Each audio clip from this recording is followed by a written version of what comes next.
Hello dear, concept lecture 5 के अंदर हम पढ़ने वाले हैं कोऑर्डिनेट ज्योमेट्री के अंदर ट्रायंगल्स और क्वाड्रिलेटरल के ऊपर जो भी क्वेश्चंस आते हैं, यानी कि त्रिभुजों और चतुर्भुजों के ऊपर जो भी क्वेश्चंस आते हैं वो सारे। सबसे पहले हम शुरुआत करेंगे ट्रायंगल से, यानी कि त्रिभुजों से।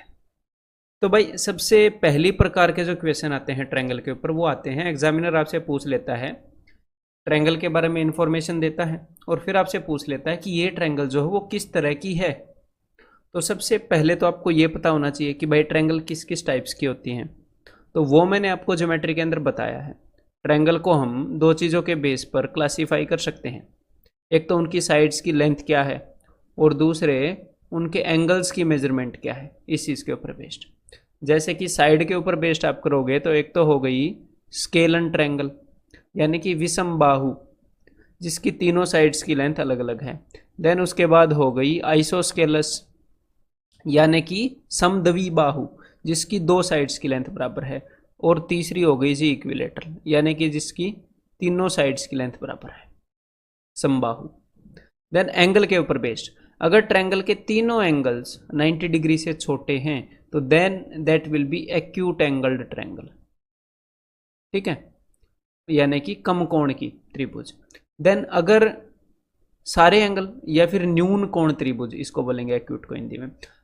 अगर एक एंगल 90 डिग्री का है तो उसे बोलेंगे जी राइट एंगल्ड ट्रायंगल, और एक एंगल अगर 90 से बड़ा है तो उसे बोल देंगे ऑब्ट्यूस एंगल्ड ट्रायंगल। ये हमने सारे किए हुए हैं ज्योमेट्री के अंदर, अधिक कोण का त्रिभुज ऑब्ट्यूस वाला और राइट एंगल ट्रायंगल समकोण त्रिभुज। क्लियर है?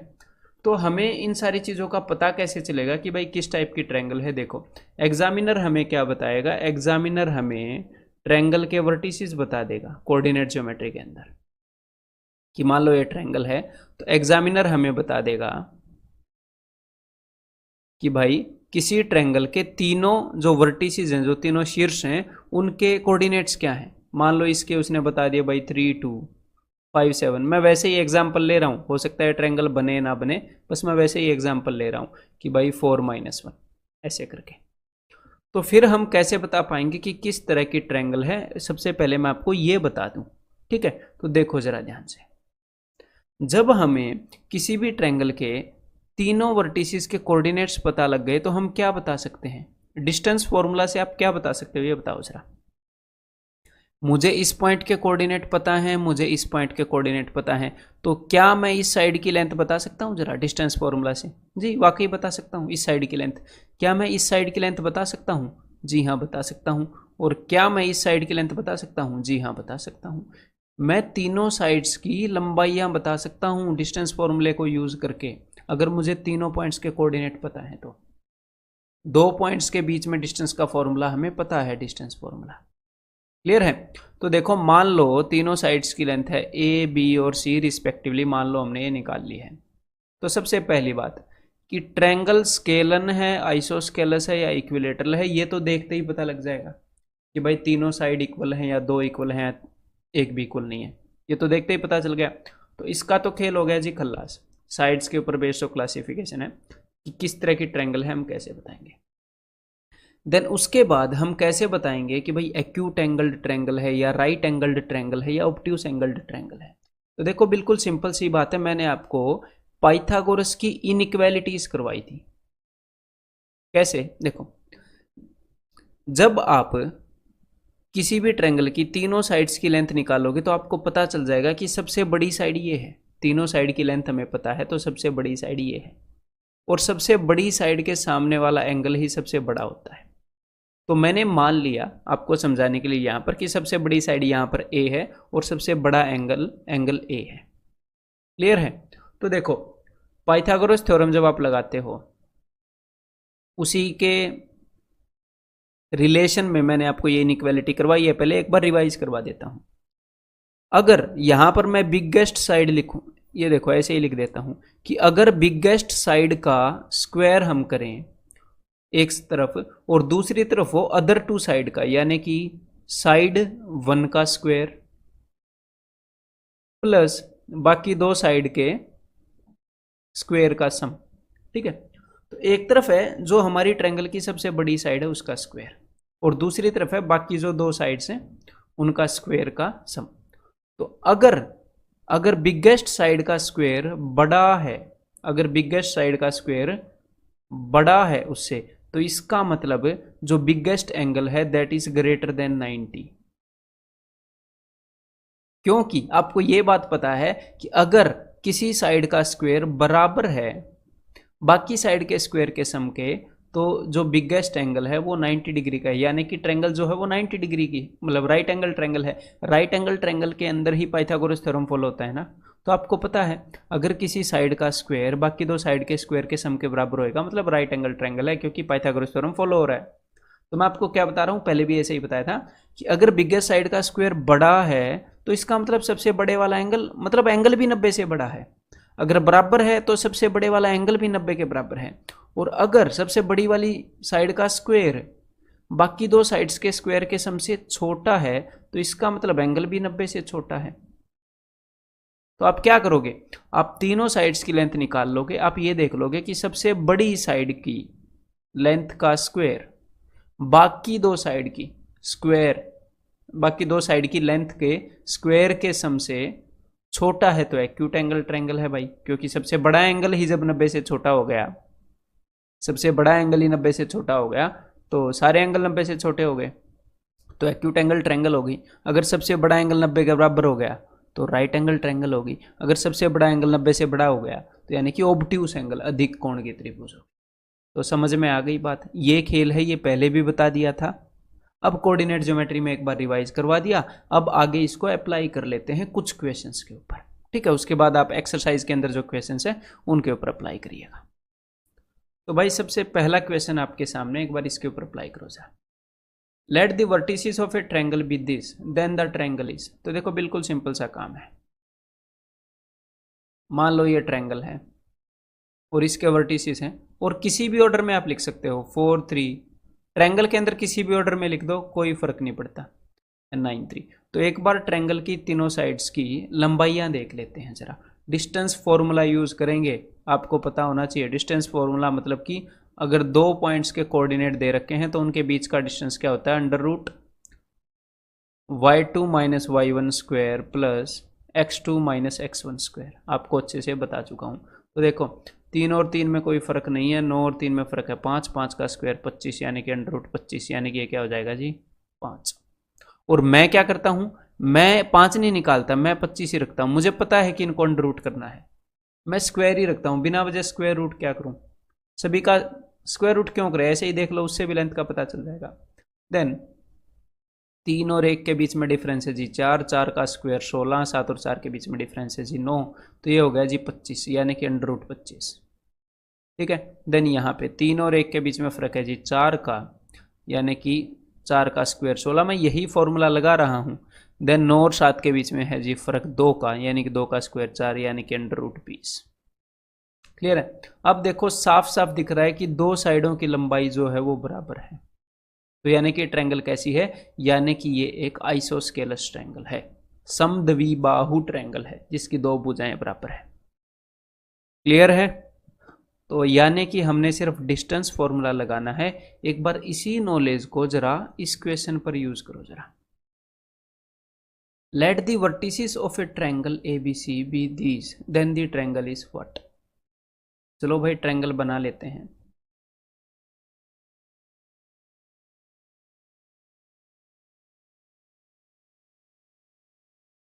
ठीक है, इस ट्रायंगल की साइड्स की लंबाइयां पता करते हैं, 4 और 5। मैं सिर्फ ये देखता हूं इन दोनों में फर्क क्या है, 1, 1 का स्क्वायर 1, 4 और 3 फर्क 1, 1 का स्क्वायर 1, यानी कि अंडर रूट 2, 1 प्लस 1।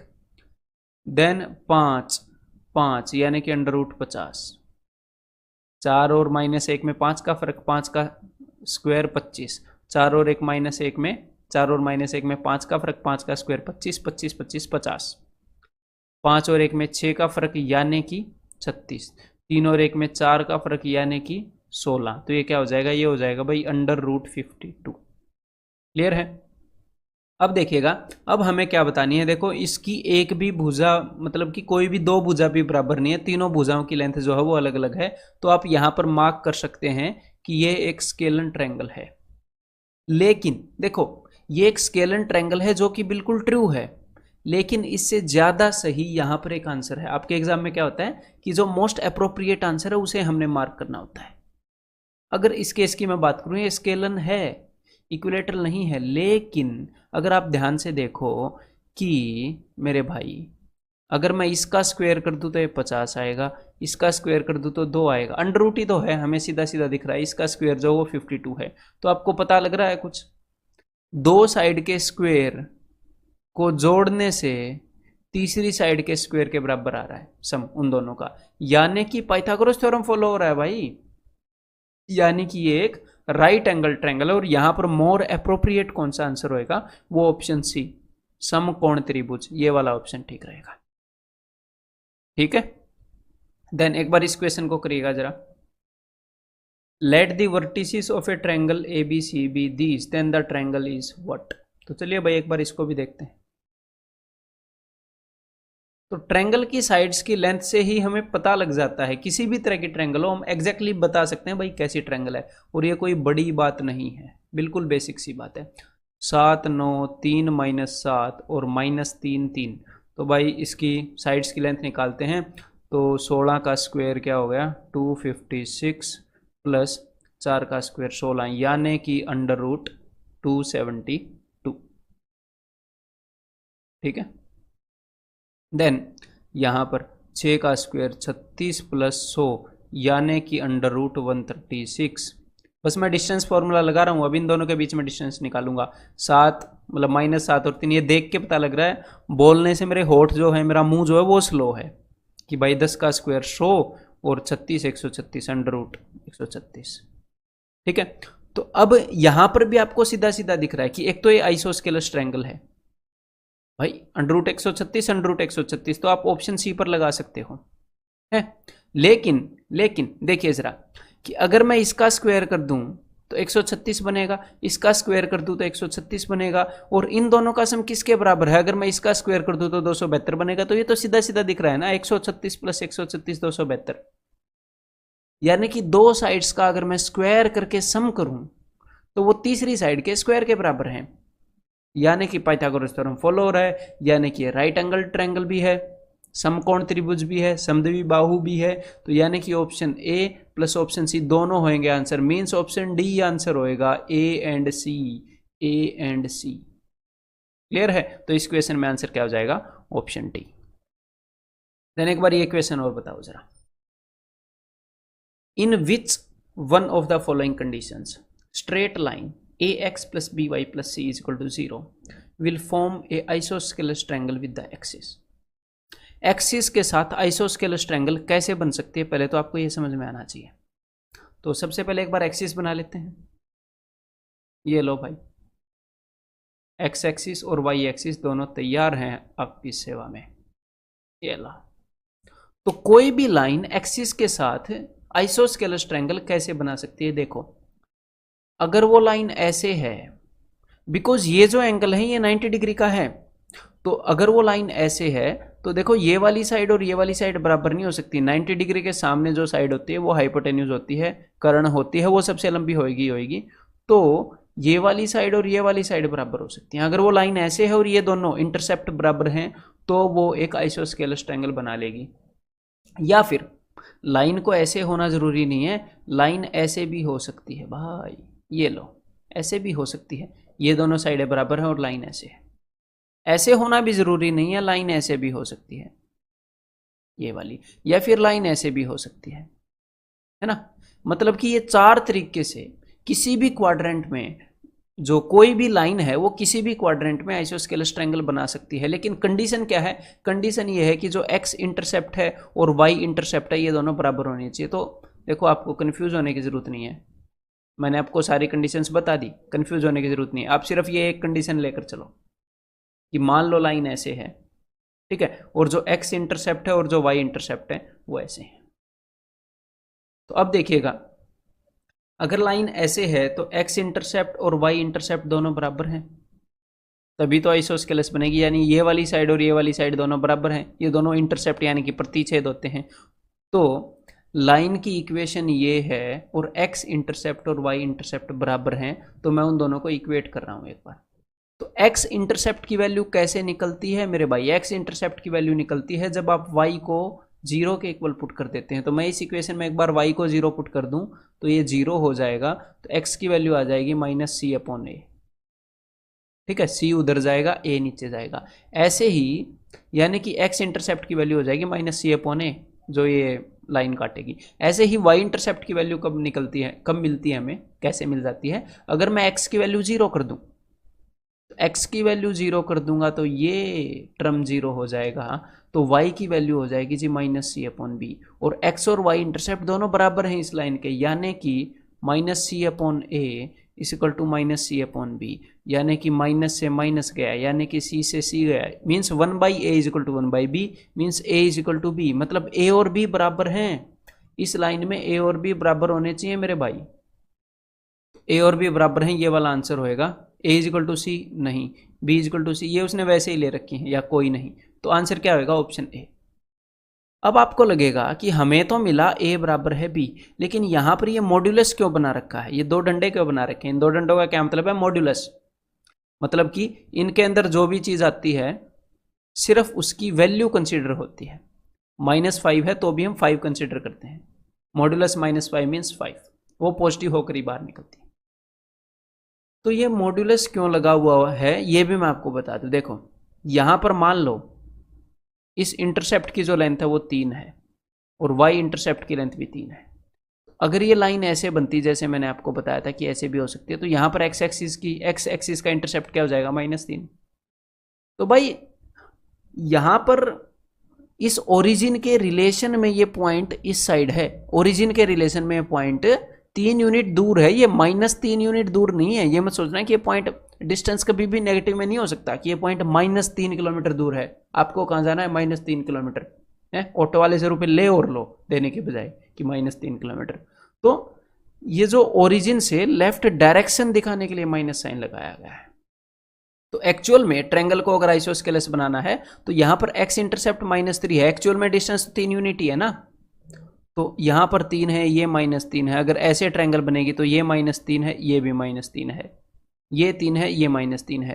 तो यानी कि एक्चुअल में a और b का बराबर होना जरूरी नहीं है कि a और b बराबर होंगे तो ही आइसोस्केलेस ट्रायंगल बनेगी। अगर इनका साइन भी अलग अलग है ना, 1 5 है, 1 -5 है, तो भी आइसोस्केलेस ट्रायंगल बन जाएगी, तो भी आइसोस्केलेस ट्रायंगल बन जाएगी भाई।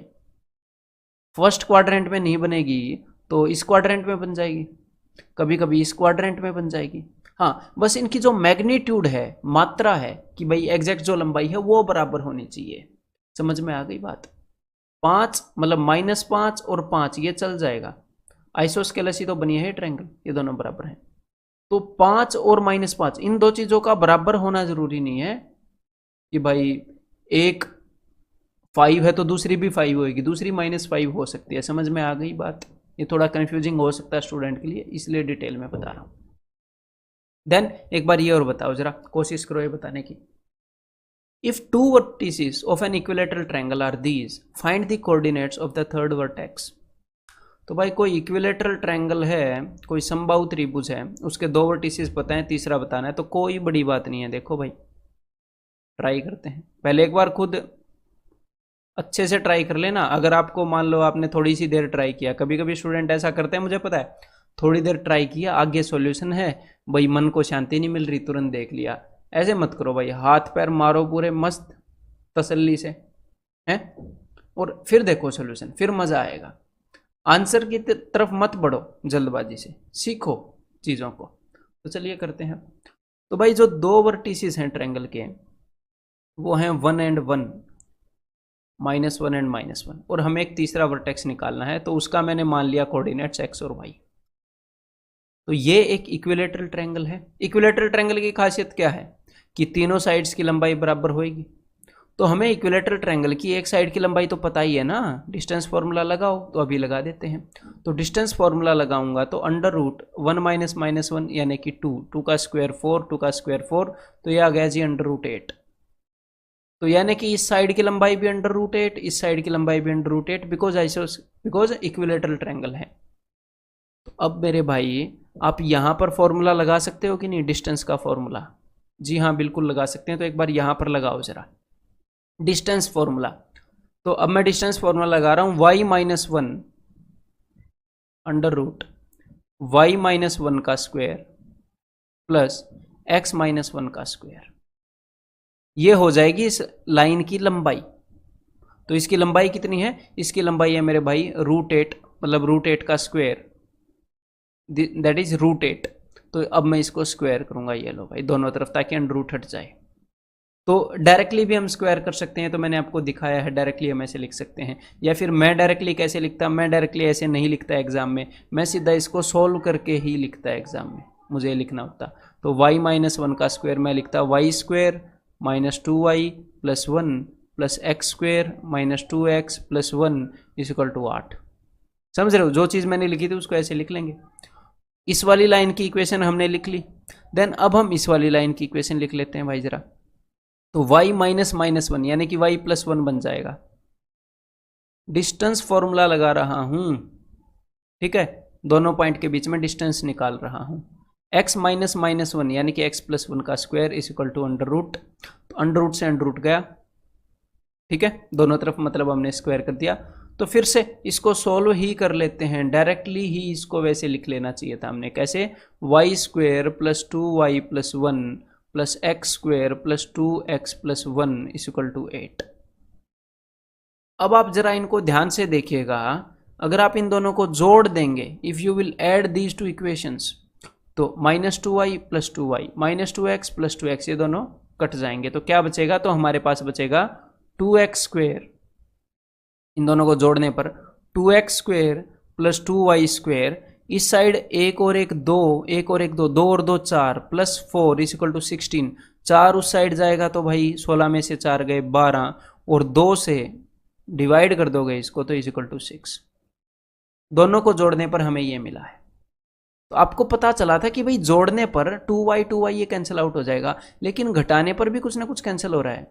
एक बार नीचे वाले में से ऊपर वाली घटाइएगा जरा, तो नीचे वाले में से ऊपर वाली इक्वेशन सब्ट्रैक्ट करने पर आप देखोगे कि भाई y स्क्वायर से y स्क्वायर गया, ऊपर वाले में से भी नीचे वाली घटा सकते हो, ऐसी बात नहीं है, बस मैं साइन को पॉजिटिव रखना चाहता था इसलिए ऐसे किया। 1 से 1 चला जाएगा, x स्क्वायर से x स्क्वायर गया, 1 से 1 गया, 8 से 8 गया, तो 2y माइनस 2y ये क्या बच जाएगा? 4y plus 4x is equal to 0। नीचे वाली इक्वेशन में से ऊपर वाली इक्वेशन घटा दी मैंने। तो यहां पर आपको पता चला कि 4x is equal to minus 4y, यहां से 4x is equal to minus 4y, 4 से 4 कट गया, x is equal to minus y, यानी कि x और y मैग्नीट्यूड यानी कि मात्रा में तो सेम है, बस उनके साइन अलग अलग हैं। तो यहां पर आप इसको कैंसिल आउट कर सकते हो। उसके बाद आपको पता चला कि भाई कोई भी ऑप्शन एलिमिनेट नहीं हो रहा, ए, डी और सी में से कुछ भी आंसर हो सकता है। तो ऐसे अब आप ऑप्शन से तो नहीं कर पाओगे, अब हमें सोल्व ही करना पड़ेगा। तो x is equal to minus y, exactly यही चीज यहां पर रख दो जरा ऊपर। तो x is equal to minus y, तो x की जगह माइनस वाई रखूंगा, तो माइनस वाई का स्क्वायर यानी कि y square plus y square is equal to 6। तो इसका मतलब y square is equal to 3, 3 plus 3 से होता है, y square is equal to 3। तो y इज इक्वल टू √3। अगर y √3 है तो x की वैल्यू माइनस √3, क्योंकि x और y के साइन अलग अलग हैं। तो भाई ये है, पहले x कोऑर्डिनेट आता है ना मेरे भाई, माइनस √3 कोमा √3, ऑप्शन डी। तीसरा जो वर्टेक्स होगा, तीसरा जो शीर्ष होगा, उसके ये निर्देशांक होंगे। तो अगली तरह के जो क्वेश्चंस हमारे एग्जाम में पूछे जाते हैं ट्रायंगल से रिलेटेड, वो पूछे जाते हैं एरिया ऑफ ट्रायंगल से रिलेटेड, कि किसी भी त्रिभुज का क्षेत्रफल हम कैसे निकाल सकते हैं, इस चीज़ की हमें नॉलेज होनी चाहिए। तो देखो, ज्योमेट्री के अंदर तो हमें पता है किसी भी ट्रायंगल का एरिया हमने कैसे निकालना है, half into base into height, half A B sine theta, बहुत सारे वेज हैं, हीरोन्स फॉर्मूला है, कई चीज़ें हमने की।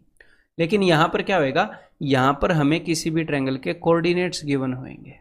कोऑर्डिनेट्स देखो, अगर हमें ट्रायंगल ऐसे सीधी सीधी गिवन हो, मान लो ऐसे गिवन है सीधी सीधी, ये वाली ट्रायंगल ए ओ बी, तो इसका बेस जो है वो 3 यूनिट है, इसकी हाइट जो है वो 4 यूनिट है, तो half into base into height यानी कि 6 यूनिट। तो कोई बात ही नहीं है। लेकिन हर एक बार ऐसे गिवन नहीं होता, क्या होता है, एग्जामिनर हमें किसी भी ट्रायंगल के कोऑर्डिनेट्स बताता है। मान लो ये एक ट्रायंगल है, तो एग्जामिनर हमें कोऑर्डिनेट्स बताएगा कि भाई x1 y1, फॉर एग्जाम्पल मान लो कि भाई 3 5 2 4 7 3 ऐसे कोऑर्डिनेट्स बता दिए और फिर हमसे पूछ रहा है कि भाई इस ट्रायंगल का एरिया क्या है। तो एक बार मैं क्या करता हूँ, मैं आपको डायरेक्टली फॉर्मूला बता भी सकता हूँ, लेकिन एक बार फॉर्मूले को ड्राइव कर लेते हैं। ठीक है मेरे भाई, एक बार फॉर्मूले को निकाल लेते हैं जरा। ये लो, मैंने कोई भी ट्रायंगल बना ली, आर्बिट्रेरी कोई भी ट्रायंगल, रैंडम। ठीक है, तो एक बार इसका फॉर्मूला डिराइव कर लेते हैं, फिर उसे याद कर लेंगे। तो भाई ये इसके 3 वर्टिसेस हैं।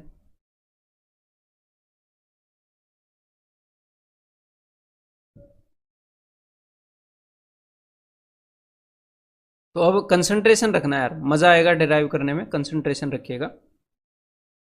अब देखो मैं क्या करूंगा, अब मैं ये जो तीनों वर्टिसेस हैं ट्रायंगल के, जो तीनों शीर्ष हैं, उनसे परपेंडिकुलर ड्रॉप करूंगा यहां पर अपने एक्स एक्सिस के ऊपर।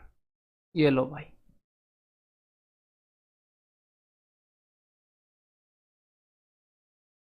तो इनको मैं नाम दे देता हूं पी क्यू आर। अब हमें क्या चाहिए, अब मेरी बात को ध्यान से सुनिएगा। अब हमें चाहिए ट्रायंगल एबीसी का एरिया, यानी कि ये वाला एरिया। तो ट्रायंगल एबीसी का जो एरिया है वो इक्वल होएगा, देखिएगा किसका इक्वल होएगा। अगर मैं इस ट्रेपेजियम का एरिया निकाल लूं, ये जो ब्लू कलर का ट्रेपेजियम मैंने बनाया, मैं इसको ट्रेपेजियम क्यों बोल रहा हूं, सबसे पहले समलंब। समलंब क्यों बोल रहा हूं, क्योंकि इसकी ऑपोजिट साइड्स पैरेलल हैं। मैं ए बी और पी क्यू की बात नहीं कर रहा, मैं बात कर रहा हूं बिकॉज ये चीजें मैंने लाइन बी पी, लाइन ए क्यू, लाइन सी आर, ये तीनों परपेंडिकुलर ड्रॉप किए हैं, तो एक दूसरे के पैरेलल तो होंगे ही ना। तो बी पी और ए क्यू पैरेलल हैं, तो ए बी सी का एरिया क्या होएगा। अगर मैं trapezium A B P Q का एरिया निकाल लूं, प्लस इसके साथ मैं ऐड कर दूं इस वाले ट्रेपेजियम का एरिया, ये भी ट्रेपेजियम है क्योंकि सी आर और ए क्यू ये दोनों पैरेलल हैं। तो ट्रेपेजियम ए सी आर क्यू का एरिया, और इसमें से मैं घटा दूं, कौन सा एरिया घटा दूं, जो अभी आपको दिखेगा गुलाबी, यानी कि ये वाला एरिया। तो पूरे ब्लू एरिया में से ये गुलाबी वाला एरिया अगर मैं घटाऊंगा तो आपको पता लग रहा है कि सिर्फ ट्रायंगल का एरिया बच गया। ठीक है, यानी कि कौन सा एरिया घटा दूं, यानी कि मैं घटा दूं बी सी आर पी। अब ये बी सी आर पी क्या है, ये फिगर कैसी है, तो देखो बी सी आर पी के अंदर जो बी पी है और सी आर है, ये दोनों एक दूसरे के पैरेलल हैं, तो ये भी भाई ट्रेपेजियम बन गया, समलंब बन गया, ऑपोजिट साइड्स पैरेलल हैं एक दूसरे के। तो बस ट्रेपेजियम का एरिया हमने निकालना आता ही है। तो चलिए अब अप्लाई कर दें जरा। तो चलो भाई देखो अब ध्यान से, किसी भी ट्रेपेजियम का एरिया क्या होता है वो मैं एक बार बता दूं पहले। मान लो ये एक ट्रेपेजियम है जिसके ऑपोजिट साइड्स पैरेलल हैं, तो इस साइड की लेंथ b है, इस साइड की लेंथ a है, तो इसका एरिया होएगा half into sum of parallel sides into जो भी ट्रेपेजियम की हाइट है वो हाइट। ठीक है, ये फॉर्मूला होता है, यही हमने लगाना है। तो बिकॉज हमारे पास तीनों ट्रेपेजियम है तो तीनों के अंदर हाफ तो आएगा ही ना, हाफ तो आएगा, तो मैंने उस हाफ को बाहर कॉमन ले लिया। अब सिर्फ मैं क्या करूंगा, sum of parallel sides into height. अब मेरी बात को ध्यान से सुनिएगा, सबसे पहले इस ट्रेपेजियम की बात कर रहे हैं, इसकी पैरेलल साइड्स कौन सी हैं, पैरेलल साइड हैं बीपी और ए क्यू। तो बीपी की लंबाई क्या है, बीपी की लंबाई है कि भाई इस पॉइंट का वाई कोऑर्डिनेट क्या है, मतलब कि ये पॉइंट कितना ऊंचा है, वही बीपी की लंबाई है। तो इस पॉइंट का वाई कोऑर्डिनेट है जी y2, यानी कि बीपी की लंबाई क्या है जी y2, ये पॉइंट कितना ऊंचा है, तो that is y2 plus sum of parallel side कर रहा हूं, बीपी की लंबाई प्लस ए क्यू की लंबाई, that is y1। Point A कितना ऊंचा है, ए क्यू y1। तो सम ऑफ पैरेलल साइड्स इनटू क्या आएगा, हाइट। तो इस ट्रेपेजियम की, ये ट्रेपेजियम किस कैसे बना हुआ है, ये ऐसे बना हुआ है, ऐसे। पैरेलल साइड्स का तो हमने सम कर लिया, इनके बीच की जो हाइट है, जो मिनिमम डिस्टेंस है, वो ये वाली साइड होगी। क्यों, बिकॉज ये दोनों राइट एंगल है ना। जब ट्रेपेजियम ऐसे बना हुआ होता है, ऐसे ऐसे, तो यही वाली साइड उसकी हाइट होती है, यही वाली साइड उसकी लंबाई होती है। तो यहां पर अब इसकी हाइट क्या हो जाएगी, अब इसकी हाइट हो गई जी ये पी क्यू, गौर से सुनते रहिएगा। तो पी क्यू की अगर आपने लेंथ निकालनी है तो हमें ये पता है कि भाई यहां से लेकर यहां तक का डिस्टेंस, क्यू तक का डिस्टेंस, वो कितना है वो इस लाइन के एक्स कोऑर्डिनेट से पता चल जाएगा कि हॉरिजॉन्टली कितना डिस्टेंस हमने ट्रैवल कर रखा है, वो है जी x1। और यहाँ से लेकर यहाँ तक का डिस्टेंस वो हमें पॉइंट बी के एक्स कोऑर्डिनेट से पता चल जाएगा कि भाई पॉइंट बी कितने दूर है वहाँ से, या फिर हॉरिजॉन्टली कितना डिस्टेंस ट्रैवल कर रखा है, वो है जी x2। तो x1 माइनस x2, तो that will B x1 minus x2। तो trapezium A B P Q का फॉर्मूला हमने लिख लिया भाई, उसका एरिया। अब आगे ए सी आर क्यू पर चल रहे हैं, ए सी आर क्यू। तो चलो, तो यहाँ पर तो मैं ऐसे एक्सप्लेन कर रहा हूँ आपको, अदरवाइज अब ए सी आर क्यू का आप इजीली निकालने के लायक होने चाहिए। तो भाई ए सी आर क्यू ये वाला, सबसे पहले सम ऑफ पैरेलल साइड्स, तो सी आर की लेंथ यानी कि इस पॉइंट की हाइट कितनी है, इस पॉइंट की हाइट होएगी y3, तो that means y3 plus sum of parallel side कर रहे हैं, उसके बाद ए क्यू की लेंथ, तो भाई ए क्यू की लेंथ है जी y1, इस पॉइंट की हाइट कितनी है, इस पॉइंट की हाइट है y1, तो y3 प्लस y1 इनटू इसकी height, sum of parallel sides into height, तो इसकी हाइट, तो यहां से लेकर यहां तक की दूरी कितनी है, मतलब कि पॉइंट सी का एक्स कोऑर्डिनेट x3, इस पूरी लंबाई को क्या रिप्रेजेंट करता है x3। और यहां से लेकर यहां तक की दूरी कितनी है भाई, यहां से लेकर यहां तक की दूरी है पॉइंट ए का एक्स कोऑर्डिनेट यानी कि x1, x3 माइनस x1 हो जाएगी ये वाली दूरी, तो यानी कि x3 माइनस x1। अब आगे करूंगा जी मैं माइनस, माइनस क्या, BCRP का एरिया, ये भी एक ट्रेपीजियम है, BCRP समलंब है, ये ऐसे बना है BCRP, ये भी एक समलंब है, ठीक है, बिकॉज BP और ये CR ये दोनों पैरेलल हैं।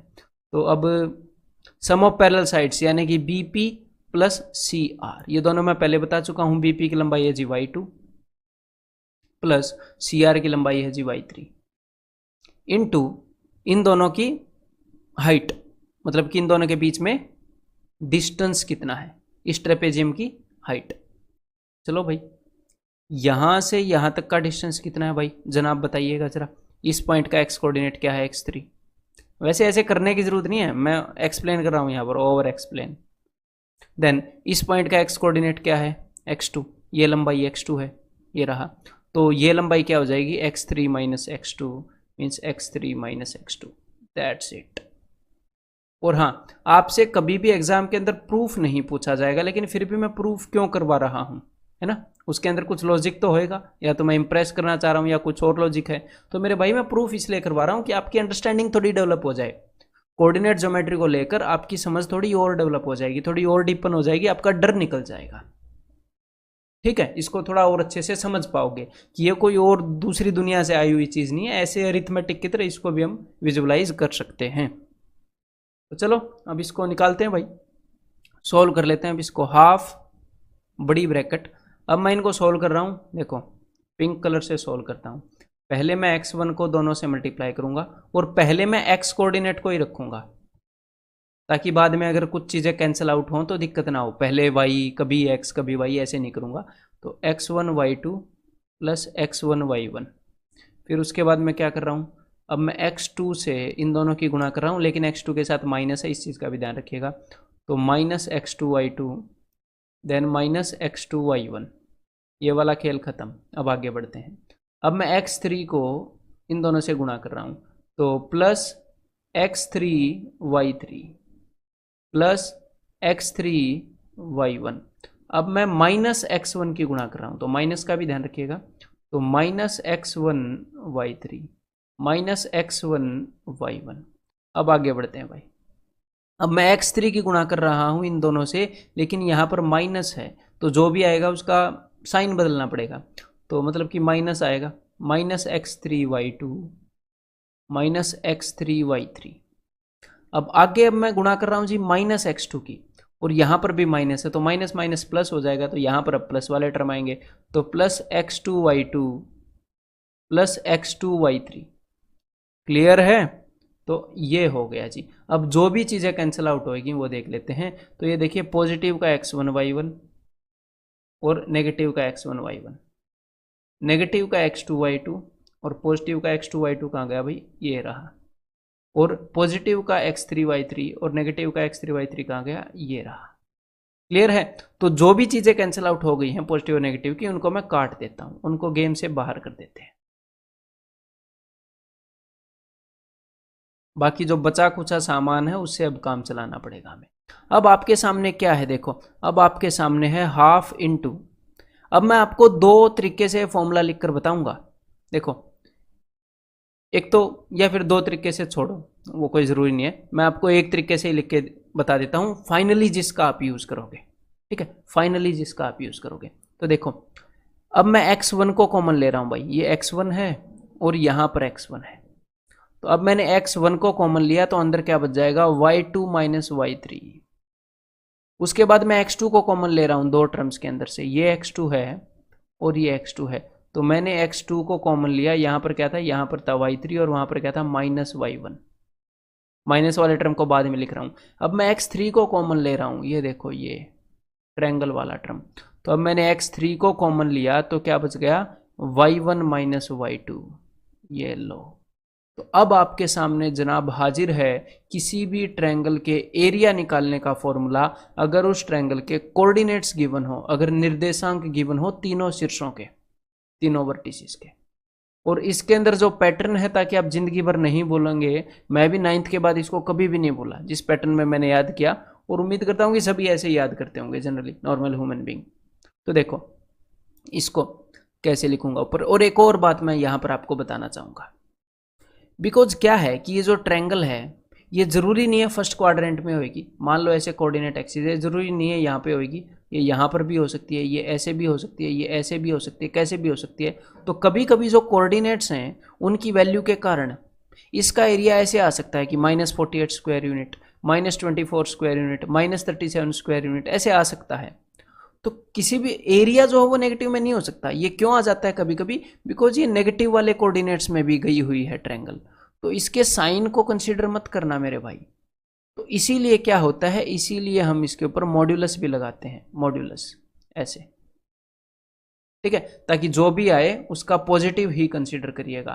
तो एक्चुअल में इस फॉर्मूले को, एरिया ऑफ ए ट्रायंगल के फॉर्मूले को हम कैसे लिखते हैं, ऐसे लिखते हैं, हाफ इंटू मॉड्यूलस ऑफ, देखिएगा x1। अब मैं क्या करूंगा, मैं लिखूंगा 1 2 3 1 2 3, ऐसे चलूंगा मैं। अगर मैं ऐसे लिख दूं 1 2 3, तो सबसे पहले मैं चला 1 2 3, x1 y2 माइनस y3।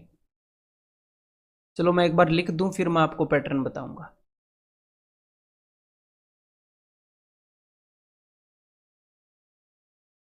तो ये फॉर्मूला है। तो सबसे पहले आप ये देखो कि x1 x2 x3 कि 3 x के टर्म है, पहले x1 था, फिर x2 था, फिर x3 था। तो 1 2 3 ऐसे गया, x1 x2 x3। और x1 के अलावा अब हर एक चीज के साथ किसी चीज की गुणा कर रखी थी, x1 के साथ भी, x2 के साथ भी, x3 के साथ भी। तो x1 के साथ y का समथिंग माइनस y का समथिंग, तो ये दोनों टर्म y वाले हैं, ये दोनों y वाले हैं, ठीक है। इसको रटना कैसे है वो अब मैं बता रहा हूं।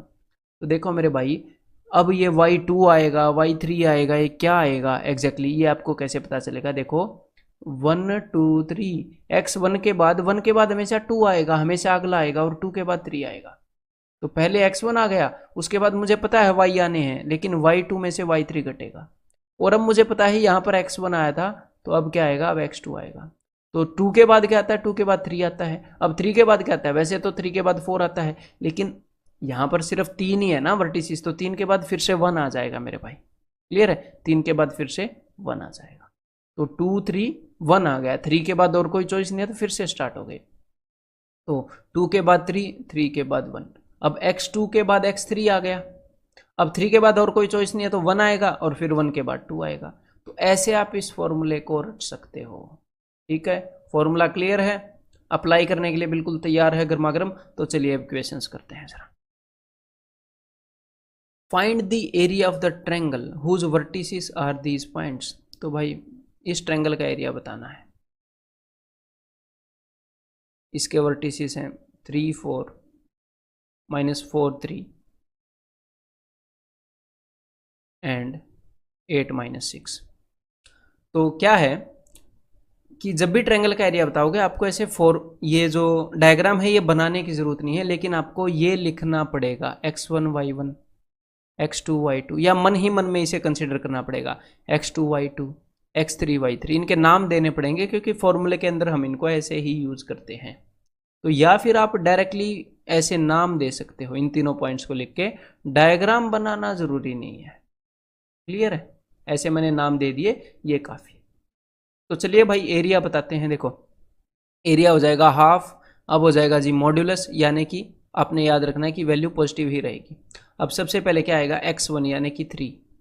अब मैं फॉर्मूला लगा रहा हूँ, आगे आएगा y2 माइनस y3 यानी कि 3 माइनस माइनस 6 यानी कि 3 प्लस 6 9 प्लस x2, तो x2 की वैल्यू है -4, तो ये हो जाएगा जी -4 इंटू, अब x2 हो गया, फिर आगे 3 आएगा, y3 माइनस y1 मतलब कि -6 -4 यानी कि -10 प्लस x3 यानी कि 8। आगे क्या आएगा? आगे आएगा y1 माइनस y2 यानी कि 4 माइनस 3 यानी कि 1। ठीक है, तो इट इज 1/2 9 3 27 प्लस 40 प्लस 8, तो 35 प्लस 40 75, 75/2 यानी कि 37.5। तो अब अपना आंसर क्या हो जाएगा? अपना आंसर हो जाएगा जी ऑप्शन बी, दैट्स इट। ठीक है, तो सीधा सीधा फॉर्मूला लगाना है इन क्वेश्चंस के अंदर। Find the value of x for which the area of this triangle, तो the area of triangle with these vertices is 12.5 square unit. अगर ये वर्टिसेस हैं तो एरिया जो ट्रायंगल का क्षेत्रफल है वो 12.5 है। तो बताओ भाई x की वैल्यू क्या होगी? ये वो पूछ रहे हैं, कोई दिक्कत नहीं है, बता देंगे। देखो जरा, तो ये हो गया जी x1 y1, एक बार इनका नामकरण तो करना पड़ेगा, x2 y2 और x3 y3। तो फिर से फॉर्मूला लगा देते हैं। तो अब मैं क्या करता हूँ, यहाँ पर हाफ है, इस इक्वल टू 12.5 करेंगे, मैं इस हाफ को, मतलब ये फॉर्मूला लगाएंगे, इस हाफ को उस साइड भेज दो, 12.5 ये ऊपर जाकर 2 हो जाएगा, तो इसको मैंने 25 बना लिया पहले ही। बाकी फॉर्मूला मैं यहाँ पर लगा रहा हूँ, और बात खास करके ध्यान रखिएगा, ये हमने मॉड्यूलस के अंदर रखा है। अब देखो सबसे पहले क्या होएगा, x1 यानी कि -1 ब्रैकेट y2 माइनस y3 यानी कि 1 माइनस 4 यानी कि 1 + 4 5 plus x2 means x into y3 minus y1, तो -4 माइनस 4 यानी कि 0 प्लस x3 यानी कि x, देन उसके बाद x3 के बाद y1 माइनस y2, मैं फॉर्मूला लगा रहा हूं सिंपली वही, तो y1 -4 -1 यानी कि -5। अब यहां पर ये क्या हो गया? ये हो गया जी -5, यहां पर ये हो गया जी x इंटू 0 दैट इज 0, और ये हो गया मेरे भाई -5x। ठीक है, तो ये क्या हो गया? ये हो गया -5 - 5x इज इक्वल टू 25, और ये पॉजिटिव ही आना चाहिए था। तो हमें एग्जैक्टली ये पता नहीं कि भाई इसकी जो वैल्यू है ये पॉजिटिव है या नेगेटिव है, ये x की वैल्यू पर डिपेंड करती है। ये मत सोचना कि भाई माइनस कॉमन ले लूं, अंदर 5 + 5 माइनस कॉमन ले लूं, अंदर 5 + 5x बच गया, ये तो पॉजिटिव ही होएगा, तो इस मॉड्यूलस की वैल्यू बाहर ऐसे निकाल दूं। ऐसे मत सोचना x की वैल्यू अगर मैं -10 रख दूं तो बताओ ये पॉजिटिव हुआ कि नहीं? कहाँ हुआ? -50 + 5 -45। तो हमें पता नहीं है, x की वैल्यू पर डिपेंड करता है कि इसकी वैल्यू पॉजिटिव है कि नहीं। तो अब आप क्या कर सकते हो, ये जो चीज है, ये जो चीज है इसके अंदर, ये या तो एक और चीज मैं आपको समझाना चाहता हूं, नहीं तो यहां पर कंफ्यूजन हो सकता है। मान लो एक वैल्यू है x and that is equal to 5, modulus x is equal to 5। तो ये मत सोचना कि x एक पॉजिटिव चीज है, x एक नेगेटिव चीज भी हो सकती है। क्लियर है? x एक नेगेटिव वैल्यू भी हो सकती है। तो देखो एक्चुअल में हमें करना क्या है, हमें x के मॉड्यूलस को 5 से कंपेयर करना है। तो ऐसे अज्यूम करो कि x जो है, हम अज्यूम करते हैं कि अगर मान लो x पॉजिटिव है, x है ही पॉजिटिव, तो मॉड्यूलस से बाहर क्या आएगा? मॉड्यूलस से बाहर ये साइन चेंज होकर आएगा कि नहीं आएगा? साइन चेंज होकर तो नहीं आएगा ना, तो ये एज इट इज x आ जाएगा, और x इज इक्वल टू 5, ये कंडीशन ऐसे बन जाएगी। अगर x पॉजिटिव होता, x एक पॉजिटिव चीज होती, लेकिन अगर x एक नेगेटिव चीज होती तो x साइन चेंज होकर आएगा, जो भी एक्चुअल में x की वैल्यू थी उसका साइन बदल कर आएगा। अगर x नेगेटिव है तो हम मॉड्यूलस लगाएंगे, मॉड्यूलस पॉजिटिव कर देता है, तो मतलब अगर x नेगेटिव है तो मॉड्यूलस साइन को बदल देगा। तो x की जो भी वैल्यू थी उसका साइन बदल के, मतलब minus x is equal to 5, समझ रहे हो। तो यहां पर क्या केसेस हुए, हमें x का पता नहीं था, तो हमने दोनों केसेस जब कंसीडर किए तो हमारे सामने क्या आया कि x में बी इक्वल टू 5 और x में बी इक्वल टू -5। अगर मॉड्यूलस x 5 के बराबर है तो इसका मतलब x या तो 5 है या x इज इक्वल टू -5 है। देखो आपके सामने मैंने प्रूव किया है, 5 का मॉड्यूलस भी 5 होता है, -5 का मॉड्यूलस भी 5 होता है। ऐसे ही हमने क्या किया कि x को हमने इक्वेट कर दिया इस वैल्यू के साइन बदल बदल के, एक बार इसका पॉजिटिव साइन ले लिया, एक बार इसका नेगेटिव साइन ले लिया। तो एग्जैक्टली वही काम हम यहां पर करेंगे कि -5 को एक बार मैं इक्वेट कर दूंगा +25 से, और -5x को एक बार मैं इक्वेट कर दूंगा -25 से। x की अलग अलग वैल्यू हो सकती है यहाँ पर। ऊपर वाले केस में अगर हम सोल्व करेंगे तो मान लो 5x को मैं राइट साइड पर ले गया तो वो पॉजिटिव आ गया, 5x इज इक्वल टू ये हो जाएगा जी -30, तो x will be equal to -6। अगर नीचे वाले केस में मैं सोल्व करूंगा, इसको मैं उस साइड लेकर गया तो 5x will be equal to, ये इस साइड आएगा, 25 में से 5 गए जी 20, तो x की वैल्यू हो जाएगी मेरे भाई 4।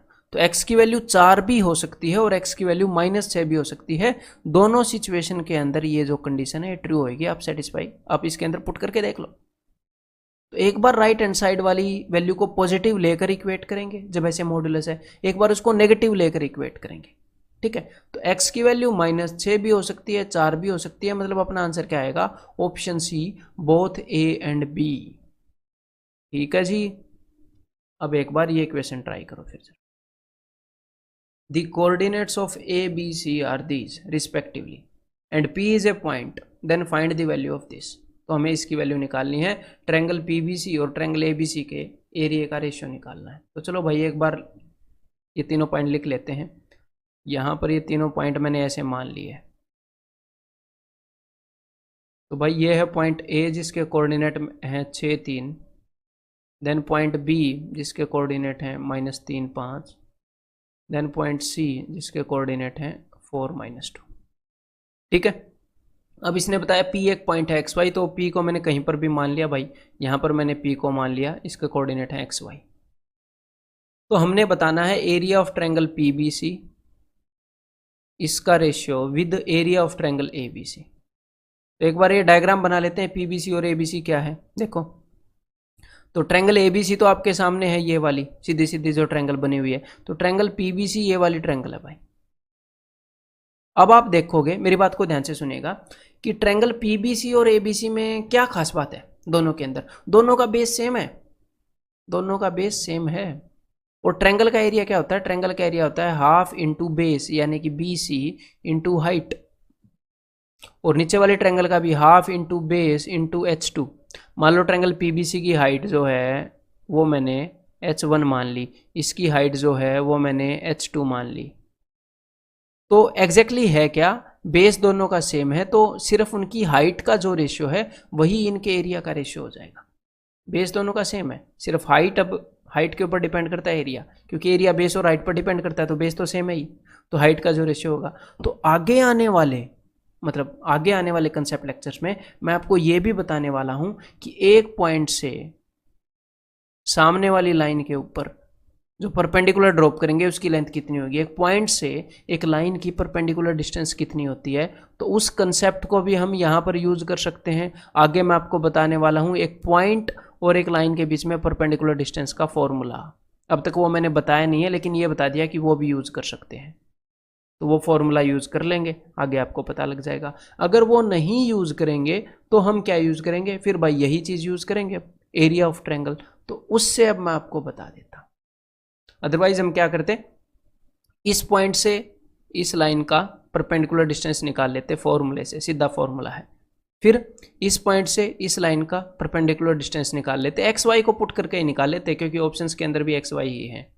ठीक है, तो चलो भाई अब हमें क्या करना पड़ेगा, अब भाई अपना वही फॉर्मूला लगाना पड़ेगा। तो इन पॉइंट्स को मैं मान लेता हूँ कुछ, इसको मैंने मान लिया x1 y1, इसको मैंने मान लिया जी x2 y2, x3 y3, और बिकॉज देखो ट्रायंगल एबीसी का एरिया निकालूंगा एक तो, और एक निकालूंगा ट्रायंगल पीबीसी का एरिया। तो पीबीसी के लिए मैंने इसको x1 y1 मान लिया पीबीसी के लिए।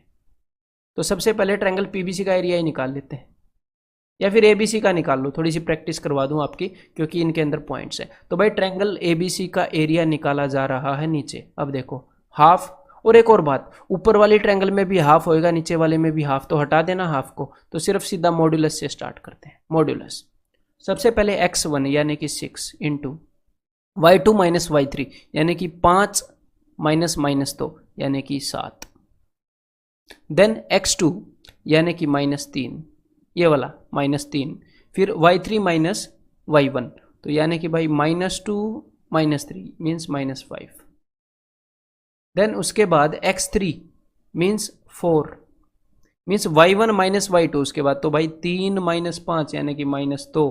तो एक बार इसको देख लेते हैं क्या बना, 6 7 42, 5 ये पॉजिटिव का 15 माइनस माइनस 15, और 4 दूनी माइनस का 8। तो भाई 15 में से 8 गए 7, 42 प्लस 7 49, तो 49 ट्रायंगल एबीसी का एरिया हो गया जी 49 यूनिट्स, 49 स्क्वायर यूनिट्स। अब हमें निकालना है ट्रायंगल पीबीसी का एरिया, वो भी नीचे ही निकाल लेते हैं। हाफ हमने लगाना नहीं है, सीधा मॉड्यूलस से स्टार्ट करना है क्योंकि हाफ दोनों के कैंसिल हो जाएंगे।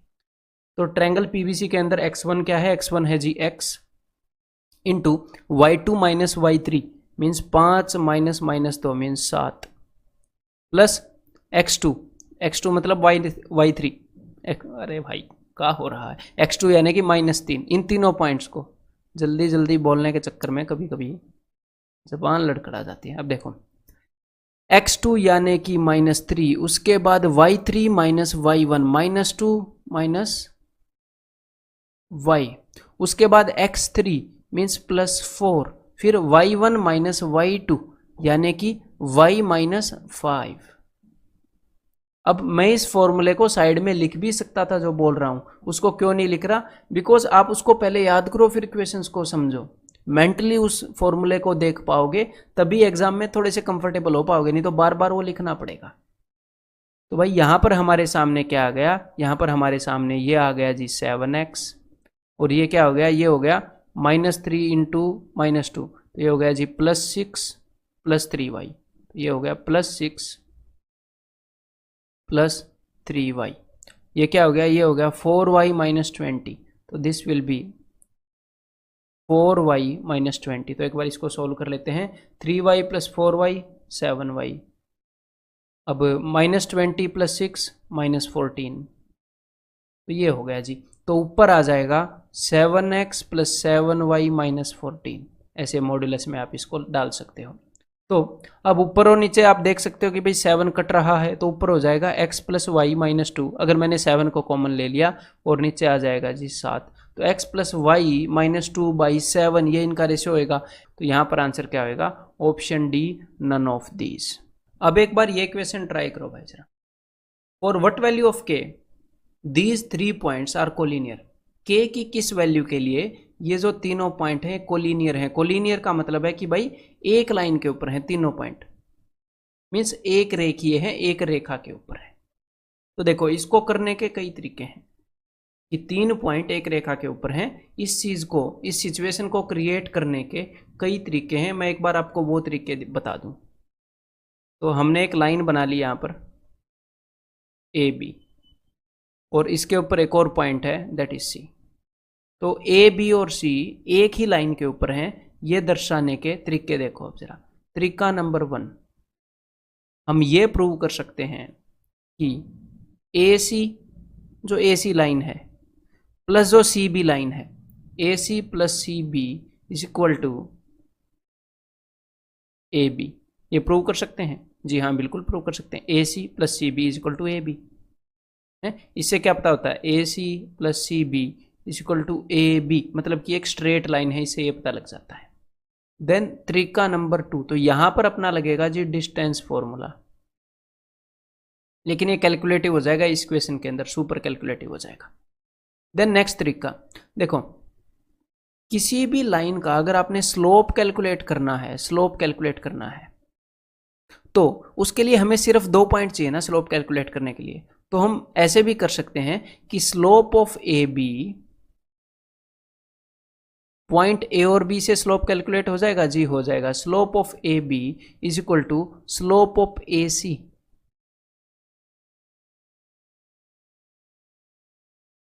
इससे क्या प्रूव हो जाएगा, इससे प्रूव हो जाएगा कि भाई ए बी सी तीनों एक ही लाइन पर हैं। ये पूरी लाइन और ये नीचे वाली लाइन, इनका स्लोप एक हो गया। तो इसका मतलब क्या है कि सी कहीं और नहीं है, स्लोप सेम होने के लिए उसको इसी लाइन के ऊपर होना पड़ेगा। देन अब तीसरा तरीका मैं आपको प्रैक्टिकली दिखाता हूं। तो भाई हमारे सामने एक तो ये एक्स वाई एक्सिस है, ठीक है, कोऑर्डिनेट एक्सिस है, और एक ट्रायंगल बनी हुई है ए बी सी। इस ट्रायंगल के ये जो भी वर्टेक्स हैं, जो भी शीर्ष हैं, उनके कोऑर्डिनेट्स गिवन है 25, 26, 34, 12, 10, 9, ये कोऑर्डिनेट्स गिवन है देखो। और ऊपर एक फॉर्मूला है आपके सामने जो लिखा हुआ है, जो एरिया कैलकुलेट कर रहा है ट्रायंगल का। जो मैंने आपको फॉर्मूला बताया है ट्रायंगल का एरिया कैलकुलेट करने का, वही फॉर्मूला यहाँ पर लगाया हुआ है। और राइट हैंड साइड पर आप 205 वैल्यू भी देख सकते हो निकली हुई। और जब मैं इसके कोऑर्डिनेट्स को बदलता हूं तो आपको ये भी पता लग रहा है कि ट्रायंगल का एरिया जो है वो बदल रहा है, देखो फॉर्मूले के अंदर। तो देखो मान लो यहां पर ये पॉइंट ए है, इसकी हाइट देखो 10 है वाई कोऑर्डिनेट, यहां से 10, और इसकी हाइट भी मैंने 10 कर दी वाई कोऑर्डिनेट पॉइंट सी की। अब यहां पर पॉइंट ए है, यहां पर पॉइंट सी है। अगर मैं पॉइंट बी को नीचे लाऊंगा तो ट्रायंगल का एरिया कम हो रहा है, आपको दिख रहा है, और कम हो रहा है, और कम हो रहा है। तो अगर मैं पॉइंट बी को एग्जैक्टली इस लाइन के ऊपर ले आऊं, इसकी हाइट भी 10 कर दूं, ये देखो, तो हुआ क्या, तो ट्रायंगल ही खत्म हो गई। देखो अगर मैं इस पॉइंट को एग्जैक्टली इस लाइन के ऊपर ले आऊं तो ट्रायंगल बची ही नहीं ना, ट्रायंगल बची ही नहीं। तो इसका मतलब एरिया क्या हो गया, तो एरिया 0 हो गया। तो अगर 3 पॉइंट्स हो हमारे पास ए बी सी, और उन तीनों पॉइंट से अगर मैं ट्रायंगल का एरिया कैलकुलेट करूं और ट्रायंगल का एरिया आ जाए जी 0, इसका मतलब क्या है, इसका मतलब यह है कि तीनों पॉइंट कोलिनियर हैं, एक लाइन के ऊपर हैं, उनसे ट्रायंगल बन ही नहीं रही। जो इमेजिनरी ट्रायंगल बनी है, जो हमने अपने दिमाग में क्रिएट की है, उसका एरिया 0 है, मतलब ट्रायंगल बनी ही नहीं। अगर ट्रायंगल बनेगी तो उसका कुछ ना कुछ एरिया तो होएगा ही, ऐसे थोड़ा सा भी ऊपर होएगा तो कुछ ना कुछ एरिया तो होएगा ही। तो समझ में आ गई बात। तो मतलब 3 पॉइंट कोलिनियर है, उनको एक और नज़र से हम देख सकते हैं कि अगर उन तीनों पॉइंट को लेकर हम ट्रायंगल का एरिया कैलकुलेट करें तो ट्रायंगल का एरिया 0 आएगा। तो भाई तीसरा तरीका हमने देखा कि तीसरा तरीका क्या है 3 पॉइंट्स को कोलिनियर दर्शाने का, वो ये है कि एरिया ऑफ ट्रायंगल, उन तीनों पॉइंट से जो ट्रायंगल बनता है, जो त्रिभुज बनता है, उस ट्रायंगल का एरिया हम 0 के इक्वेट कर दें, या फिर उस ट्रायंगल का एरिया 0 आए तो हमें पता चल जाएगा कि तीनों पॉइंट्स कोलिनियर हैं। तो अब एक बार दिमाग लगाकर इस क्वेश्चन को करने की कोशिश करिए इनमें से चीजें यूज करके। For what value of k the points these are collinear. अब करें फिर इस क्वेश्चन को। तो सबसे पहला तरीका एक बार तो देख लेते हैं, इस लाइन को बना लेते हैं। भाई ये पॉइंट हो गया जी 1 4, ये पॉइंट हो गया, मान लो मैंने मान लिया k-2, और इस पॉइंट को मैंने मान लिया -3 और -16, ठीक है। तो सबसे पहला तरीका जो मैंने आपको बताया था कि भाई डिस्टेंस फॉर्मूला यूज कर लो, कि ये जो डिस्टेंस है प्लस ये जो डिस्टेंस है that should be equal to ये जो डिस्टेंस है। तो हमें 3 बार डिस्टेंस फॉर्मूला लगाना पड़ेगा। इसकी मैं डाउन साइड बताता हूं, हमें 3 बार डिस्टेंस फॉर्मूला लगाना पड़ेगा। डिस्टेंस फॉर्मूले के अंदर अंडर रूट आएगा, अंडर रूट के नीचे के अंदर इक्वेशन आएगी, दोनों तरफ स्क्वायर करना पड़ेगा, 2ab के टर्म के अंदर फिर से अंडर रूट आ जाएगा। तो ये क्या है, ये बिना वजह कॉम्प्लेक्स हो जाएगा। तो इसको हम यूज कर सकते हैं, बस इसको करेंगे नहीं, ठीक है, इस तरह के क्वेश्चन में नहीं करेंगे हम इसको। देन दूसरा मैंने आपको क्या तरीका बताया था कि हम स्लोप को इक्वेट कर सकते हैं। तो सबसे प्यारा तरीका है, स्लोप को इक्वेट करते हैं। देखो तो अब मैं क्या करूंगा, अब मैं लाइन ए सी का स्लोप निकाल रहा हूं, बिकॉज यहां से एग्जैक्टली मुझे स्लोप मिल जाएगा, ये दोनों पॉइंट पूरे पूरे गिवन है। तो देखिए भाई स्लोप निकाल रहा हूं, स्लोप कैसे निकलेगा, -16 -4 यानी कि -20, -3 -1 यानी कि -4, स्लोप निकाल लिया। That should be equal to, ये किसके इक्वल होना चाहिए, या तो ए बी के स्लोप के इक्वल इक्वेट कर दो इसको, या फिर बी सी के स्लोप के साथ इक्वेट कर दो, के की वैल्यू आ जाएगी। तो मैं ए बी के स्लोप के साथ इक्वेट कर रहा हूँ, -2 -4 यानी कि -6, स्लोप का फॉर्मूला पता होना चाहिए अब आपको, k-1, स्लोप का फॉर्मूला क्या है, y2 minus y1 divided by x2 minus x1, मतलब दो पॉइंट्स के y कोऑर्डिनेट का डिफरेंस ऊपर और x कोऑर्डिनेट का डिफरेंस नीचे। अब देखो भाई, इस साइड तो आ गया 4 5 20, इसको उस साइड भेज रहे हैं 5 K minus 5 is equal to minus 6, therefore 5 K is equal to minus 1 means K is equal to minus 1 by 5, तो answer will be option B, that's it. ये स्लोप वाला तरीका है, या फिर जो ट्रायंगल वाला तरीका है वो भी मैं आपको बता देता हूँ। अदरवाइज इस क्वेश्चन में स्लोप वाला तरीका सबसे प्यारा है, सबसे कम टाइम में आपको आंसर दे रहा है। ट्रायंगल वाला लगाना है तो वो भी देखो, एक बार बता देता हूँ, एटलीस्ट लगाना तो आए आपको कि भाई x1 y1, x2 y2, x3 y3, triangle के तीनों वर्टेक्स मैंने मान लिए और तीनों पॉइंट कोलिनियर दे रखे हैं, मतलब ट्रायंगल का एरिया 0 है। इन तीनों पॉइंट से जो ट्रायंगल बनेगी उसका एरिया 0 है। तो चलिए ट्रायंगल के एरिया को 0 के साथ इक्वेट कर देते हैं। तो half modulus is equal to 0, ऐसे हमने करना है। तो हाफ को तो वैसे भी काट दो, अब हाफ को उस साइड भेज दो, 0 इंटू हाफ है वो 0 हो जाएगा, हाफ का 2 बन जाएगा उस साइड। तो अब देखो यहाँ पर, तो भाई x1 यानी कि 1, फिर उसके बाद y2 minus y3 minus 2 minus minus 16 यानी कि 14 आ जाएगा, 16 में से 2 गए 14। फिर उसके बाद x2 मतलब प्लस k, फिर y3 minus y1 minus 16 minus 4 यानी कि माइनस 20, उसके बाद x3 यानी कि minus 3, then y1 minus y2 मतलब 4 माइनस माइनस 2 यानी कि 6। तो अंदर हो गया जी 14, 14 एकम 14, ये हो गया माइनस 20 के, और ये हो गया माइनस 18। तो 14 माइनस 18 यानी कि माइनस 4। और अब आप बोलोगे कि ये तो मॉड्यूलस है, बाहर पॉजिटिव होकर आएगा, लेकिन राइट साइड पर 0 है, राइट साइड पर 0 है, ये पॉजिटिव होकर आए या नेगेटिव होकर आए कोई फर्क नहीं पड़ता, ठीक है। तो इसको एज इट इज मैंने सोल्व कर दिया। इस 4 को मैं उस साइड भेज रहा हूँ, तो माइनस 20 के is equal to 4, therefore k is equal to 4 by minus 20 यानी कि माइनस 1 बाई 5। तो आंसर क्या हो जाएगा, ऑप्शन बी। तो समझ में आ गए, सारे तरीके हमने लगा लिए। तो एक बार इन्हीं तरीकों को लगाकर, इनमें से एक तरीका लगा के इस क्वेश्चन का आंसर बताओ जरा। For what value of k these points are collinear, ये पॉइंट कोलिनियर है। तो सिंपल सी बात है, मैं क्या यूज करूंगा, मैंने बताया था सबसे इजी इसके अंदर क्या होगा, स्लोप को इक्वेट करना। तो मैं एक बार पूरी लाइन का स्लोप बता देता हूं, इस पॉइंट से लेकर इस पॉइंट के साथ, डायग्राम बनाने की भी जरूरत नहीं है। इस लाइन का स्लोप तो देखो भाई, 16 में से 4 गए, 16 minus 4 12 divided by minus 3 minus 1 minus 4। अब क्या करेंगे, अब या तो इस पॉइंट से इस पॉइंट तक जो लाइन है उसका स्लोप ले लो, या इस पॉइंट से इस पॉइंट तक जो लाइन है उसका स्लोप ले लो, अपनी मर्जी है। तो 2 माइनस 4 यानी कि minus 2 divided by k minus 1, that's it. तो 4 दिए 12 माइनस 3, माइनस से माइनस गोन, अब ये हो जाएगा 3k minus 3 is equal to 2, तो 3k is equal to 5, therefore k is equal to 5/3। तो अपना आंसर क्या हो जाएगा, दैट इज ऑप्शन सी, ठीक है। तो भाई इसके बाद अब हम करने वाले हैं जी क्वाड्रिलेटरल के बारे में। तो क्वाड्रिलेटरल्स यानी कि चतुर्भुज, इनके ऊपर जो क्वेश्चंस आएंगे वो 2 तरह के क्वेश्चंस आएंगे। आपको ये पता होना चाहिए कि भाई किस तरह का क्वाड्रिलेटरल बन रहा है। जैसे कि एग्जामिनर ने ट्रायंगल के बारे में पूछा था, आपको कोऑर्डिनेट्स बता देगा कि इन पॉइंट से किस तरह का ट्रायंगल बन रहा है, ऐसे ही वो पूछेगा किस तरह का क्वाड्रिलेटरल बन रहा है, या फिर आपसे क्वाड्रिलेटरल का एरिया पूछेगा वो, ठीक है। उसके लिए हमें क्वाड्रिलेटरल की जो प्रॉपर्टीज हैं वो बिल्कुल अच्छे से आनी चाहिए। तो मैं आपको जो बेसिक क्वाड्रिलेटरल्स हैं उनकी एक बार प्रॉपर्टी रिवाइज करवा दूं, जो मैंने आपको करवा दी थी प्रॉपर्टीज के अंदर, ज्योमेट्री के अंदर। तो देखो हमारे पास सबसे ऊपर है जी रेक्टेंगल, फिर है स्क्वायर, फिर है पैरेललोग्राम, फिर है जी रोम्बस, और उसके बाद यहाँ पर है ट्रेपेजियम।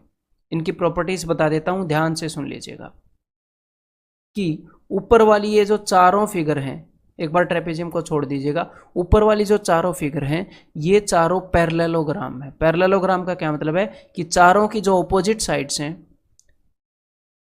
जो ऑपोजिट साइड्स हैं वो चारों की इक्वल हैं आपस में। ऑपोजिट साइड्स की बात कर रहा हूं, चारों साइड नहीं, जो ऑपोजिट साइड्स हैं चारों फिगर्स की इक्वल हैं, और ऑपोजिट साइड्स एक दूसरे के पैरेलल भी हैं, उसे पैरेललोग्राम बोलते हैं। और पैरेललोग्राम की एक और प्रॉपर्टी है कि किसी भी पैरेललोग्राम के जो डायगोनल्स होते हैं वो एक दूसरे को बाइसेक्ट करते हैं। तो ये जो ऊपर वाली चारों फिगर हैं, इन चारों के डायगोनल्स एक दूसरे को बाइसेक्ट करते हैं। और इसका उल्टा भी हम बोल सकते हैं, अगर किसी भी फिगर के डायगोनल्स एक दूसरे को बाइसेक्ट करते हैं, मतलब दो बराबर टुकड़ों में बांटते हैं, तो इसका मतलब वो एक पैरेललोग्राम है। ठीक है। और इसकी खासियत बता दूं, देखो इन चारों फिगर्स को लेकर एक और खासियत बता दूं कि इनकी साइड्स और इनके डायगोनल्स के अंदर एक रिलेशन है। इन चारों फिगर की बात कर रहा हूं, सिर्फ इन चारों की। ठीक है। क्या रिलेशन है कि अगर इनकी चारों साइड्स इक्वल हैं, अगर इनमें से किसी भी फिगर की चारों साइड्स इक्वल हैं तो उसके डायगोनल परपेंडिकुलर हैं, और अगर किसी भी फिगर की चारों साइड आपस में परपेंडिकुलर हैं तो उसके डायगोनल्स इक्वल हैं। कैसे? अभी देखो, वेरीफाई कर लो कि चारों साइड इक्वल किस किस की हैं। स्क्वायर की चारों साइड इक्वल होती हैं और रोम्बस की चारों साइड इक्वल होती हैं, तो मतलब कि इन दोनों के जो डायगोनल हैं वो परपेंडिकुलर हैं, रोम्बस के भी और स्क्वायर के भी डायगोनल एक दूसरे के परपेंडिकुलर हैं। और बाइसेक्ट तो करते ही हैं, बाइसेक्ट तो चारों में करते हैं, चारों में बाइसेक्ट करते हैं एक दूसरे को डायगोनल्स। और अगर साइड्स परपेंडिकुलर हैं तो साइड परपेंडिकुलर कौन कौन से में है? साइड परपेंडिकुलर हैं रेक्टेंगल में और स्क्वायर में। तो अगर साइड परपेंडिकुलर है तो डायगोनल्स इक्वल हैं, तो स्क्वायर के दोनों डायगोनल्स की जो लेंथ है वो बराबर है आपस में, और किसी भी रेक्टेंगल के दोनों डायगोनल्स की लेंथ भी आपस में बराबर होती है। और यहां पर आप देख ही पा रहे होगे कि पैरेललोग्राम का एक डायगोनल दूसरे से लंबा होता है, सीधा सीधा आपको से ही पता लग रहा है। रोम्बस का भी एक डायगोनल दूसरे डायगोनल से लंबा होता है। तो इनकी ये सारी प्रॉपर्टीज हम यूज करेंगे। अब मैं आपको बता देता हूं ट्रेपेजियम के बारे में। ये ट्रेपेजियम, तो ट्रेपेजियम में क्या है कि एक पेयर होता है पैरेलल साइड्स का, एक पेयर होता है। ये नहीं होता जैसे पैरेललोग्राम में क्या है, ये एक जोड़ा है पैरेलल साइड्स का, ये एक जोड़ा है पैरेलल साइड्स का। लेकिन अगर सिर्फ एक जोड़ा हो पैरेलल साइड्स का तो उसे ट्रेपेजियम बोलते हैं, उसे समलंब बोलते हैं। तो बस इनकी इन्हीं प्रॉपर्टीज को हम यूज करेंगे इनको आइडेंटिफाई करने में। ठीक है। और इनको आइडेंटिफाई करने के क्या क्या तरीके हैं वो भी मैं आपको बता दूं आगे बढ़ने से पहले। देखो जरा, देखो भाई, अगर मान लो हमारे सामने कोई फिगर है, एग्जामिनर मेनली क्या करेगा, एग्जामिनर आपको कोऑर्डिनेट्स बताएगा चारों पॉइंट्स के, इसके इसके इसके इसके कोऑर्डिनेट्स बता देगा और आपसे पूछेगा कि इन पॉइंट से जो फिगर बन रही है वो क्या है, वो कौन सी फिगर है। तो देखो, सबसे पहला तरीका बताता हूं। सबसे पहले आप क्या करोगे, आप पता कर लोगे लेंथ ऑफ साइड्स, इनकी साइड्स की लंबाई। साइड्स की लंबाई से क्या पता लगेगा, देखो जरा ध्यान से, कि ऑपोजिट साइड्स एक दूसरे के इक्वल मिलेंगी आपको। ये ऑपोजिट साइड्स एक दूसरे के इक्वल मिलेंगी। अगर आपको ऐसे मिला कि इसकी लंबाई a है, इसकी लंबाई a है, इसकी लंबाई b है, इसकी लंबाई b है, तो आपको क्या पता चल गया, आपको ये पता चल गया कि ऑपोजिट साइड्स इक्वल हैं, तो या तो एक रेक्टेंगल है या फिर ये एक पैरेललोग्राम है। पता चल गया। या फिर क्या होगा, या फिर चारों साइड्स इक्वल हो जाएंगी। चारों साइड्स इक्वल हो गई तो आपको पता चल गया कि या तो ये एक स्क्वायर है या फिर एक रोम्बस है। या फिर ऐसा होएगा कि इनमें से कुछ भी ट्रू नहीं है, इसकी सारी साइड्स अलग अलग हैं, या फिर दो साइड्स बराबर हैं बाकी साइड अलग अलग हैं, मतलब कि इन चारों में से कोई भी क्वाड्रिलेटरल नहीं है ये, फिर किसी और तरह की क्वाड्रिलेटरल है। तो फिर हम क्या करेंगे, फिर हम चेक करते हैं कि क्या ये ट्रेपेजियम है कि नहीं। ये सारे तरीके आगे मैं आपको बताने वाला हूं। ठीक है। तो सबसे पहला तरीका क्या है, सबसे पहला तरीका है लेंथ ऑफ साइड्स। तो लेंथ ऑफ साइड से आपको यह पता चल जाता है कि या तो ये पैरेललोग्राम है या एक, ध्यान से मेरी बात को सुनते रहिएगा, इन दो में से एक कैटेगरी में आपको पता चल जाएगा ये, कि अगर मान लो सिर्फ ऑपोजिट साइड्स बराबर हुई तो या तो पैरेललोग्राम और रेक्टेंगल है, जैसे कि मैंने बताया कि ये भी ए, ये भी ए, ये भी बी, ये भी A B. Most of the questions ऐसे होंगे, 99% क्वेश्चंस। ठीक है। और बाकी 1% का इलाज भी आगे बताऊंगा। या फिर क्या होएगा, या फिर चारों साइड्स बराबर होंगी तो आपको ये पता चल जाएगा कि या तो ये रोम्बस है, समचतुर्भुज है, या वर्ग है, क्योंकि इन दोनों में चारों साइड्स बराबर होती हैं। लेकिन आपको कन्फ्यूजन रहेगा कि भाई इन दोनों में से कौन सी है अगर ऑपोजिट साइड्स बराबर हैं तो, या फिर इन दोनों में से कौन सी है अगर चारों साइड्स बराबर हैं तो। फिर हम चेक करेंगे लेंथ ऑफ डायगोनल्स। देखो, आपको डाउट क्या था, अगर ऐसा केस आया कि सिर्फ ऑपोजिट साइड्स बराबर हैं एक दूसरे के, तो आपको डाउट ये है कि इन दोनों में से कौन सी फिगर है ना। आपको ये तो पता चल गया ये तो नहीं है, इन दोनों में से कौन सी है। फिर हम डायगोनल्स की लेंथ पता करेंगे। डायगोनल्स की लेंथ कैसे पता करोगे?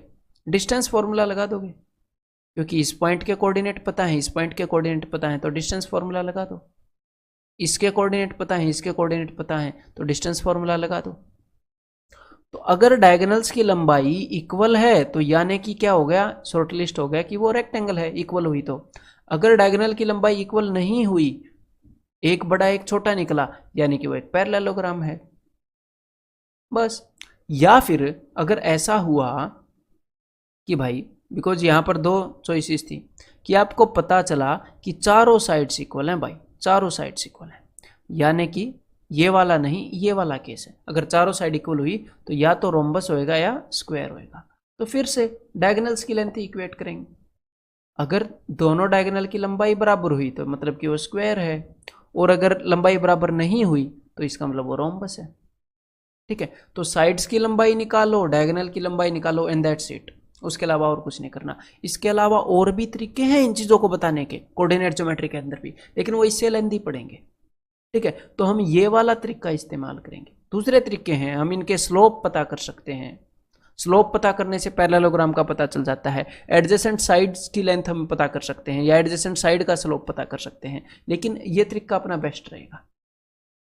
ठीक है, तो अब आगे बढ़े, क्वेश्चंस को करें, फिर और नॉलेज होगी आपको। तो एक बार ये क्वेश्चन ट्राई करो जरा। A B C D are 4 points of a quadrilateral, then the quadrilateral is. तो क्वाड्रिलेटरल कैसी है? तो स्क्वायर यानी कि वर्ग, रोम्बस यानी कि सम चतुर्भुज, पैरेललोग्राम यानी कि भाई पैरेललोग्राम समानांतर चतुर्भुज बोल सकते हो, जिसके ऑपोजिट साइड्स पैरेलल हैं। ठीक है, हिंदी बता रहा हूं मैं। रेक्टेंगल यानी कि आयत। चलो, तो भाई ये अपनी क्वाड्रिलेटरल है, और इनको एक ऑर्डर में ही आप लिख सकते हो। ठीक है मेरे भाई, एक ऑर्डर में कि -2 1 ए बी सी डी ऐसे। पॉइंट बी हो गया 1 0, पॉइंट सी हो गया 4 3, और पॉइंट डी हो गया 1 2। तो सबसे पहले मैंने क्या बोला था कि साइड्स की लेंथ पता करो। तो सबसे पहले साइड्स की लेंथ पता करते हैं। तो देखो, इस साइड की लेंथ, अब आपको डिस्टेंस फॉर्मूला स्पीड से लगाना आना चाहिए, अब तक प्रैक्टिस। तो मैं क्या करता हूं, 0 और 3 का फर्क क्या है? 3, तो 9, उसका स्क्वायर कर दिया। 1 और 4 का फर्क क्या है? 3, तो 3 का स्क्वायर 9, तो यानी कि √18, ये इसकी लेंथ हो गई। तो ऐसे ही अब मैं डिस्टेंस फॉर्मूला लगाऊंगा फास्ट फास्ट। ठीक है, तो भाई 1 + 3, तो ये हो गया जी √10। देन 9 + 9, ये हो गया जी √18। देन यहाँ पर हो गया जी 1 + 9, यानी कि √10। तो अब हमें पता चल गया कि भाई ऑपोजिट साइड्स आपस में बराबर हैं। तो हमारे पास टोटल कितने तरह की क्वाड्रिलेटरल होते हैं? टोटल 4 तरह के क्वाड्रिलेटरल है। 4 तरह की क्वाड्रिलेटरल है ना ये। तो जैसे ही आपको पता चलता है कि चारों साइड्स बराबर नहीं है, सिर्फ ऑपोजिट साइड्स आपस में बराबर हैं, तो भाई स्क्वायर यानी कि वर्ग और ये जो रोम्बस है, ये दोनों तो कैंसिल आउट हो जाते हैं, बिकॉज इनकी चारों साइड्स बराबर हैं। ये ऑप्शन तो रहते नहीं, या तो ये पैरेललोग्राम है या रेक्टेंगल है। उसके लिए क्या करते हैं? उसके लिए हम ये करते हैं कि इनके डायगोनल्स की लेंथ पता करते हैं, दैट्स इट। अगर डायगोनल दोनों बराबर हुए तो रेक्टेंगल है, दोनों बराबर हुए तो। अगर दोनों बराबर नहीं हुए डायगोनल तो अपना पैरेललोग्राम, सिंपल सी बात है। तो चलिए अब इस वाले डायगोनल की लेंथ भी पता कर लेते हैं। वही अपना डिस्टेंस फॉर्मूला लगाएंगे। पॉइंट बी और पॉइंट डी के कोऑर्डिनेट पता है, डिस्टेंस फॉर्मूला लगा दो। तो ये हो जाएगा जी √4 + 0, यानी कि √4, यानी कि 2। इस डायगोनल की लेंथ है जी 2 यूनिट, और इस डायगोनल की लेंथ क्या है वो भी पता कर लेते हैं, वही डिस्टेंस फॉर्मूला। तो ये हो गई भाई √16 प्लस, अब मुझे पता है ये √4 से बड़ा हो गया, बड़ा ही हो गया अब ये, 16 + 36 √52। तो डायगोनल्स इक्वल नहीं है, यानी कि एक पैरेललोग्राम है। रेक्टेंगल होती तो इक्वल होते, means answer is option C. समझ में आ गई बात कि भाई साइड्स की लंबाई पता करो और डायगोनल्स की लंबाई पता करो। आगे धीरे धीरे और पता चलेगा। ये क्वेश्चन करो जरा। तो भाई ये 4 वर्टिसेस बता दिए, हमने बताना है कि भाई किस तरह का क्वाड्रिलेटरल है, किस तरह का चतुर्भुज है। चलो भाई तो point A 4-1, point B 60, point C 72 and point D 51। अब चारों साइड्स की लंबाई पता करते हैं एक बार। तो भाई वही डिस्टेंस फॉर्मूला लगा रहा हूँ और मन ही मन में आप लगा सकते हो 1+4 √5। देन यहाँ पर क्या हो जाएगा, यहाँ पर हो जाएगा 1+4 √5। यहाँ पर क्या हो जाएगा भाई 4+1 वही √5। यहाँ पर ये भी √5 ही निकलेगा फिर तो। ये हो गया जी 1+4 ये भी √5। तो चारों साइड्स बराबर हैं तो हमें सीधा सीधा पता लग रहा है कि क्या क्या हो सकता है, या तो ये रोम्बस होएगा या फिर ये स्क्वायर होएगा। चारों साइड्स इन्हीं दो फिगर के बराबर होती हैं। रेक्टेंगल और पैरेललोग्राम नहीं होएगा, हमें पता है रेक्टेंगल नहीं होएगा, या तो स्क्वायर होएगा या रोम्बस होएगा, नन ऑफ दीज भी नहीं होएगा। चारों साइड बराबर, इन दो में से ही एक होएगा।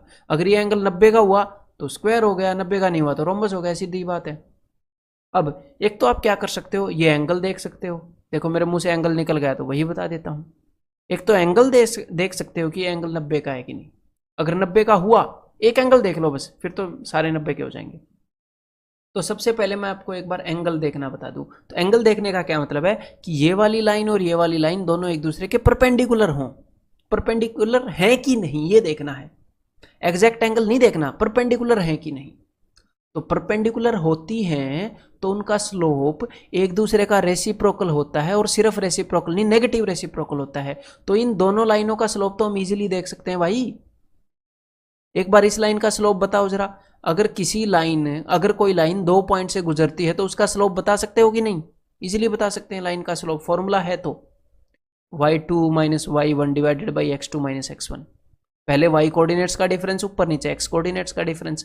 तो 2 - 1 1, 7 - 5 2। तो इस लाइन का स्लोप है 1/2। इस लाइन का स्लोप हो जाएगा भाई 1 - -1 यानी कि 2, 5 - 4 1। तो अब आप बोलोगे स्लोप तो एक दूसरे का रेसिप्रोकल है, तो मतलब कि दोनों लाइन परपेंडिकुलर है, लेकिन नहीं, परपेंडिकुलर नहीं है। स्लोप नेगेटिव रेसिप्रोकल होना चाहिए। ये अगर 1/2 है तो ये -2/1 होना चाहिए, या फिर ये -1/2 होना चाहिए। नेगेटिव रेसिप्रोकल, सिर्फ रेसिप्रोकल नहीं, साइन भी बदलना चाहिए। तो यानी कि परपेंडिकुलर तो नहीं है। अगर परपेंडिकुलर नहीं है तो स्क्वायर नहीं है, यानी कि रोम्बस है। तो अब अपना आंसर आ गया कि रोम्बस है। एंगल से मैंने बताया, अब एंगल वाला हटाओ। अगर आपको एंगल से नहीं बताना तो अपना वही तरीका, वही पुराने वाला, क्या कि डायगोनल की लंबाई पता कर लो। डायगोनल की लंबाई है, दोनों तरीके बता देता हूं। एंगल वाला भी आपको पता चल गया, साइड की लेंथ के बाद आप एंगल भी ट्राई कर सकते हो कि भाई परपेंडिकुलर है कि नहीं, ठीक है, और डायगोनल भी। तो यहां पर डायगोनल की लंबाई क्या होगी, यहां पर डायगोनल की लंबाई होगी भाई, इस डायगोनल की 0 1 और 1, ये हो जाएगी √2। डिस्टेंस फॉर्मूला लगा रहा हूं, इन दोनों पॉइंट के बीच का डिस्टेंस, इस डायगोनल की लंबाई, तो ये हो जाएगी √9 और 9 यानी कि √18। ठीक है, तो यानी कि डायगोनल इक्वल नहीं है, तो मतलब कि स्क्वायर नहीं है, मींस ये एक रोम्बस है। अब एक बार ये क्वेश्चन बताओ जरा, the points these are coordinates of which quadrilateral. तो चलो भाई बनाते हैं।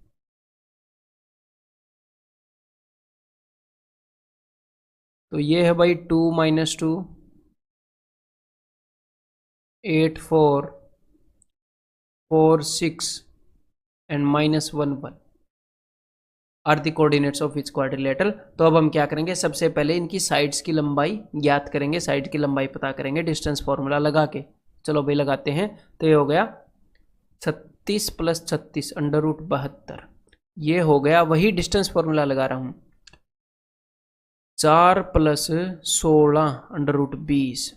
ये हो गया मेरे भाई 25 + 25 यानी कि √50। ये हो गया 9 + 9 यानी कि √18। तो भाई यहाँ तो अपनी उम्मीदें टूट गई, ना तो ऑपोजिट साइड बराबर हैं ना सारी साइड बराबर हैं, ना ही ये एक स्क्वायर है, ना ही ये एक रोम्बस है। या तो ये एक ट्रेपेजियम होएगा या फिर कुछ और होएगा, नन ऑफ दिस, कोई और तरह की फिगर होएगी। ठीक है, पैरेललोग्राम भी नहीं है, रेक्टेंगल भी नहीं है, तो मोस्ट प्रोबेबली ट्रेपेजियम होने के चांस है। अब ये ट्रेपेजियम क्या होता है, ट्रेपेजियम होता है जब ऑपोजिट साइड्स पैरेलल होए। अब कौन सी वाली ऑपोजिट पैरेलल है ये तो हमें नहीं पता, तो अब हमें कैसे पता चलेगा पैरेलल है भी कि नहीं? तो उसके लिए हमें क्या निकालना पड़ेगा? स्लोप। पैरेलल लाइंस का स्लोप बराबर होता है। तो एक बार ऑपोजिट साइड्स का स्लोप कंपेयर कर लेते हैं जरा। तो मैं एक बार इस साइड का स्लोप लिख रहा हूं, फिर मैं इस साइड का लिखूंगा। अगर ये बराबर हुआ तो ये ट्रेपेजियम हो जाएगा, अगर ये बराबर नहीं हुआ तो ये मत बोलना है ट्रेपेजियम नहीं है। तो एक बार इनका कंपेयर करेंगे, क्या पता इन दोनों का बराबर हो, कोई भी पेयर हो सकता है पैरेलल साइड का ट्रेपेजियम में। अगर ये भी बराबर नहीं हुआ फिर नन ऑफ दिस मार देंगे, इसका मतलब है ट्रेपेजियम भी नहीं है, फिर ऐसे ही रैंडम क्वाड्रिलेटरल है कुछ भी। ठीक है, तो देखो इस साइड का स्लोप हो जाएगा ऊपर वाई एक्सिस का डिफरेंस, वाई कोऑर्डिनेट का 6 में से 1 गए 5 और नीचे 4 में से -1 गया 5, यानी कि स्लोप 1। नीचे वाली का 4 माइनस माइनस 2 6, 8 माइनस 2 6। अरे वाह, दोनों का स्लोप 1 है, यानी कि दोनों लाइन एक दूसरे के पैरेलल हैं। और बाकी इसका स्लोप और इसका स्लोप बराबर नहीं होएगा, क्योंकि अगर ये भी पैरेलल होगी तो एक पैरेललोग्राम हो गया, और पैरेललोग्राम में अपोजिट साइड इक्वल होती है, जो कि इसमें नहीं है। तो ये वैसे भी चेक करने की जरूरत नहीं है, ये पैरेलल हो ही नहीं सकती दोनों।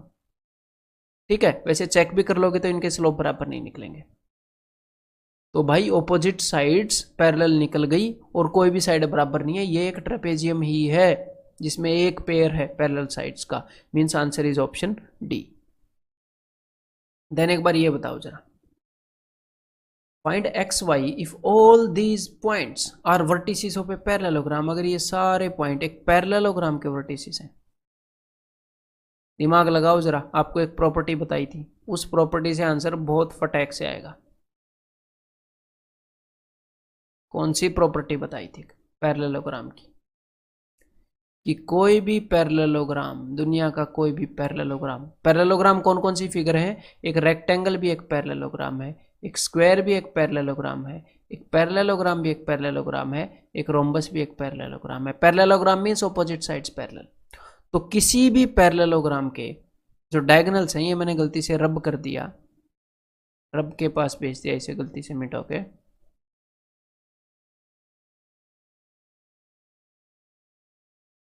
तो कोई भी जो पैरेललोग्राम है उसके जो डायगोनल्स है ना, वो एक दूसरे को बाइसेक्ट करते हैं। मैंने क्या बताया था, एक दूसरे को काटते हैं, मिड पॉइंट पे काटते हैं एक दूसरे के मिड पॉइंट पे।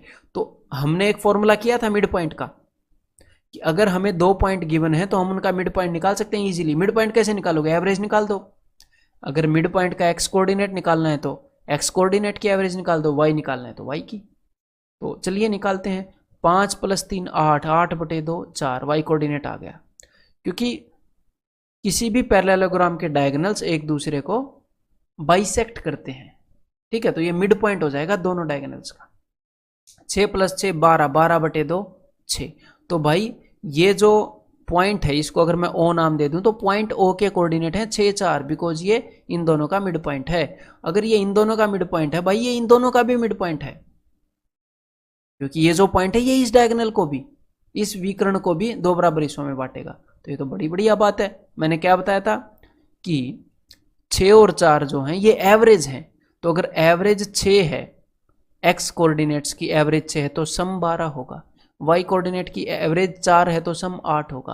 अब वाई कोऑर्डिनेट को देखो जरा, मैं 2 और वाई का जो सम है वो 8 है। 2 में क्या जोड़ूं कि 8 आ जाए? 6 जोड़ोगे तो ये 8 आएगा।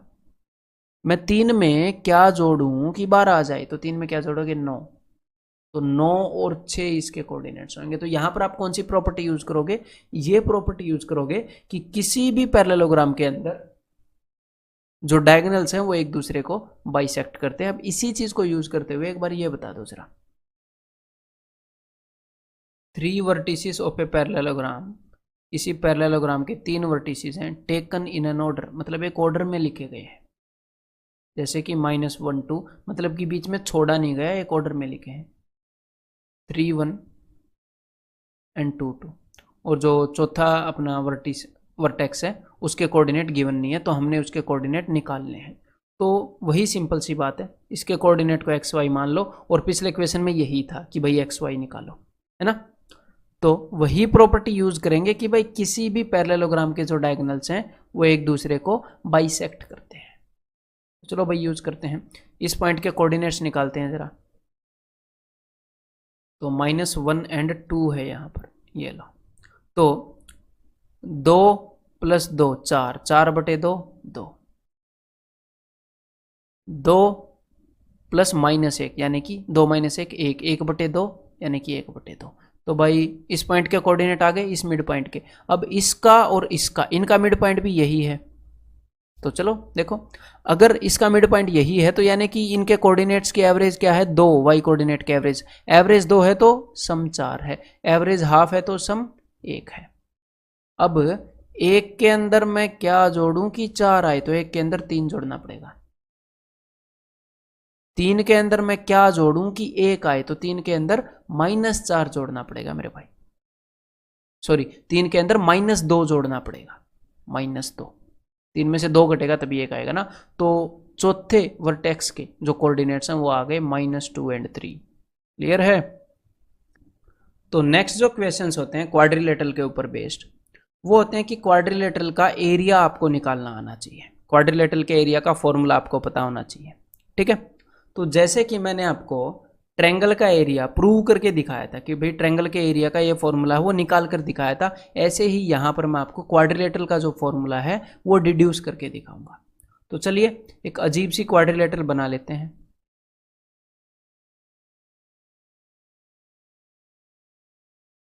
ये लो, क्लियर है। तो इस क्वाड्रिलेटरल के वर्टिसेस में लिख लेता हूं x1 y1, x2 y2, x3 y3,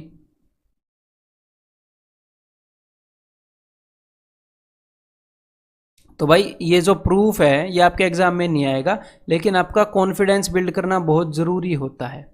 तो कॉन्फिडेंस बिल्ड करने के लिए कुछ चीज़ें ज़रूरी होती हैं और कुछ चीज़ें ऐसे भी होती हैं जो कॉन्फिडेंस तोड़ देती हैं स्टूडेंट का। तो उन चीज़ों का मैं ध्यान रखता हूँ कि कौन सी चीज़ें करनी है, कौन सी चीज़ें नहीं करनी है। ठीक है। तो यहाँ पर आपका कॉन्फिडेंस बिल्ड कर रहा हूँ। वैसे आप इस पार्ट को स्किप भी कर सकते हो, लेकिन 5-10 मिनट में समझ भी सकते हो। ठीक है।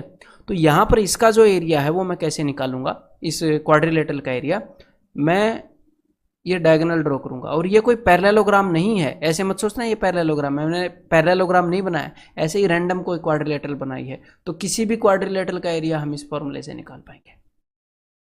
तो ये जो क्वाड्रिलेटरल का एरिया है इसको हम निकालेंगे ट्रायंगल नंबर 1 प्लस ट्रायंगल नंबर 2 ऐसे करके। तो means area of triangle A B D plus area of triangle B C D. ठीक है भाई। तो चलो निकालते हैं। तो देखो area of triangle A B D क्या होएगा, जैसे कि हमने पहले किया था, ध्यान से देखिएगा जरा।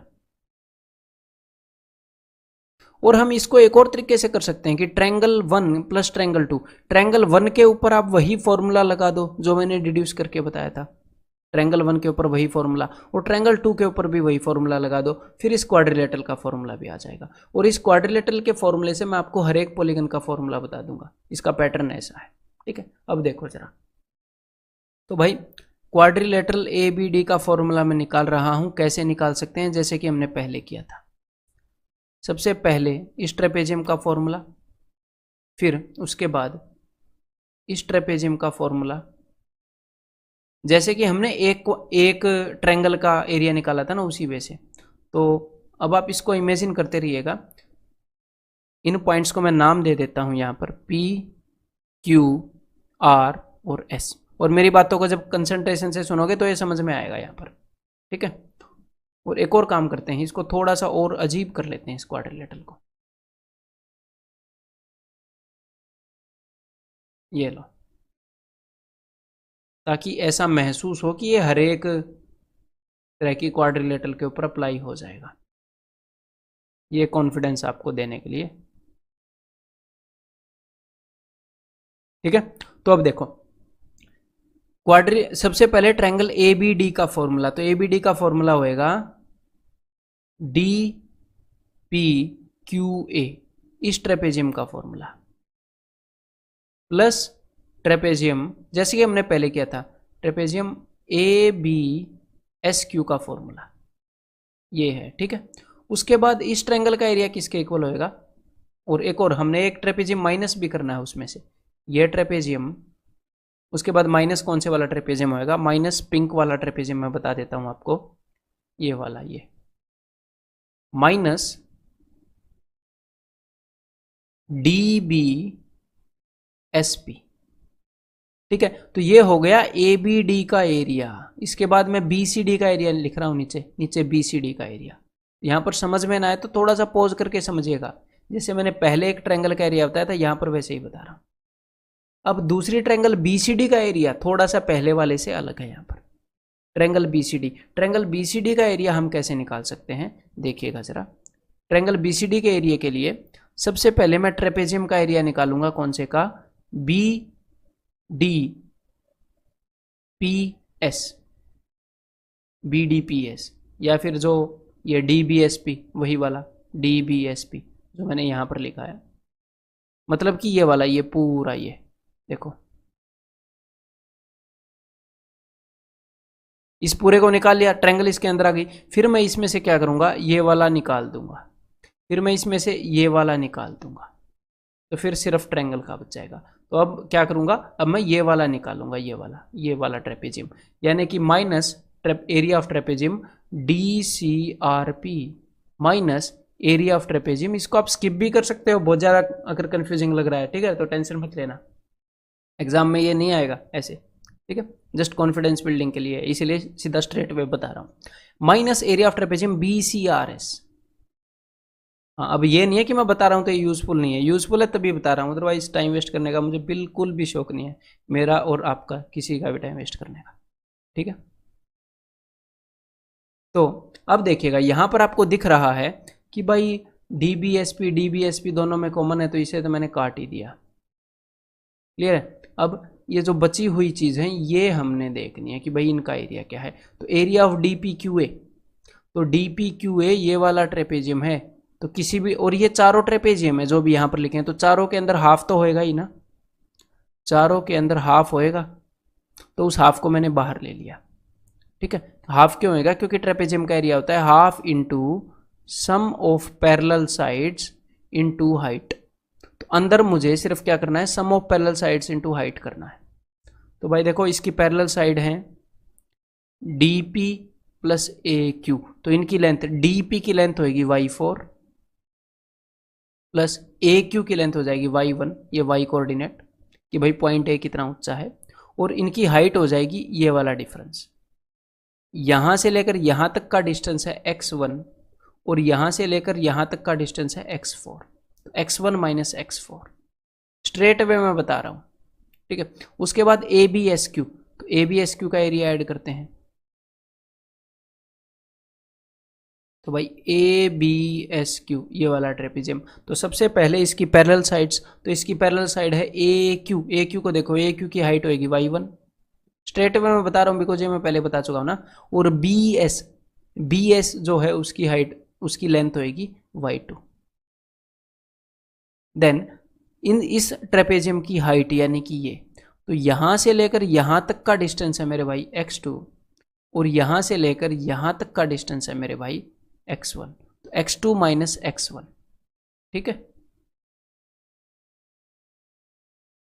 देन उसके बाद minus D C R P, तो अब माइनस हो जाएगा, तो area of D C R P कौन सा एक बार देख लेते हैं, डी सी आर पी इस ट्रेपेजियम, तो इस ट्रेपेजियम के अंदर पैरेलल साइड कौन सी है, ये वाली और ये वाली, तो डी पी की लंबाई हो जाएगी y4, इस पॉइंट की हाइट क्या है, वही डी पी की लंबाई, तो भाई ये हो गई y4 प्लस सी आर की लंबाई है जी y3 into sum of parallel sides हो गया ना, अब होएगा इस ट्रेपेजियम की हाइट, तो भाई यहां से लेकर यहां तक की जो लेंथ है, जो हॉरिजॉन्टल मूवमेंट है वो है x3, और यहां से लेकर यहां तक की जो लेंथ है वो है x4, x3 माइनस x4। अब मेरे को सब्ट्रैक्ट करना है BCRS, तो चलिए भाई BCRS का एरिया भी सब्ट्रैक्ट कर लेते हैं। तो देख लो आप तक कैसे कितनी मेहनत करके मैथमेटिशियंस ये फॉर्मूले पहुंचाते हैं, और कोई भी फॉर्मूला तुक्के का नहीं होता, मतलब कि ऐसे निकाला हुआ होता है, उसको फील किया जा सकता है, ठीक है, यू कैन फील मैथ्स। तो BCRS, तो BCRS ये, तो सम ऑफ पैरेलल साइड्स, तो इस वाली साइड की लेंथ हो जाएगी y3, इस वाली साइड की लेंथ हो जाएगी जी y2, कि भाई कितनी हाइट पर ये पॉइंट है y कोऑर्डिनेट, तो ये हो गया जी y3 plus y2 into sum of parallel side हो गया इस ट्रेपेजियम की हाइट। तो यहां से लेकर यहां तक का जो डिस्टेंस है horizontal distance, that is represented by x2। ठीक है, और यहां से लेकर यहां तक का जो हॉरिजॉन्टल डिस्टेंस है that is represented by x3। तो x2 माइनस x3। बस भाई अब तक तो हमने वैल्यूज पुट की हैं, अब सीधा सीधा फॉर्मूला डिराइव करेंगे। ठीक है, अब फॉर्मूला डिराइव होने में ज़्यादा देर नहीं है बाकी, तो चलिए भाई स्टार्ट हो जाते हैं। तो हाफ बाहर है, तो एक बार मैं इनको मल्टीप्लाई करता हूँ जल्दी जल्दी। आप मल्टीप्लाई तो कर ही लोगे, तो मैं एक बार जल्दी जल्दी करता हूँ।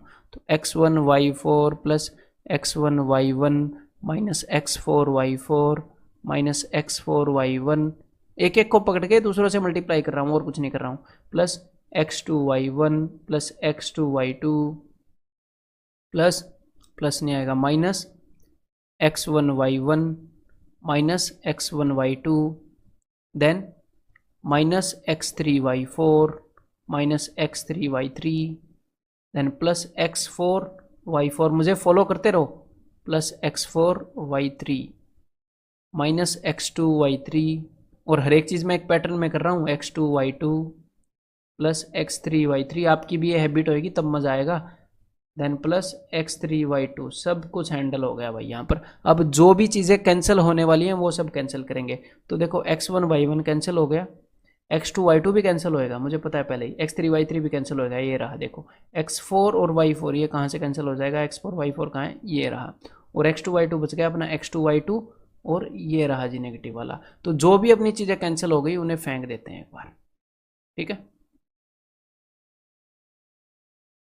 तो उसके बाद एक पैटर्न आएगा इस फॉर्मूले का, वो भी मैं आपको रटवाऊंगा, फिर दुनिया के हर एक पॉलीगन का आप बता सकते हो, इन्फिनिट कितनी भी साइड हो पॉलीगन की, आप इजीली उसका वो बता दोगे, एरिया का फॉर्मूला कोऑर्डिनेट ज्योमेट्री के अंदर।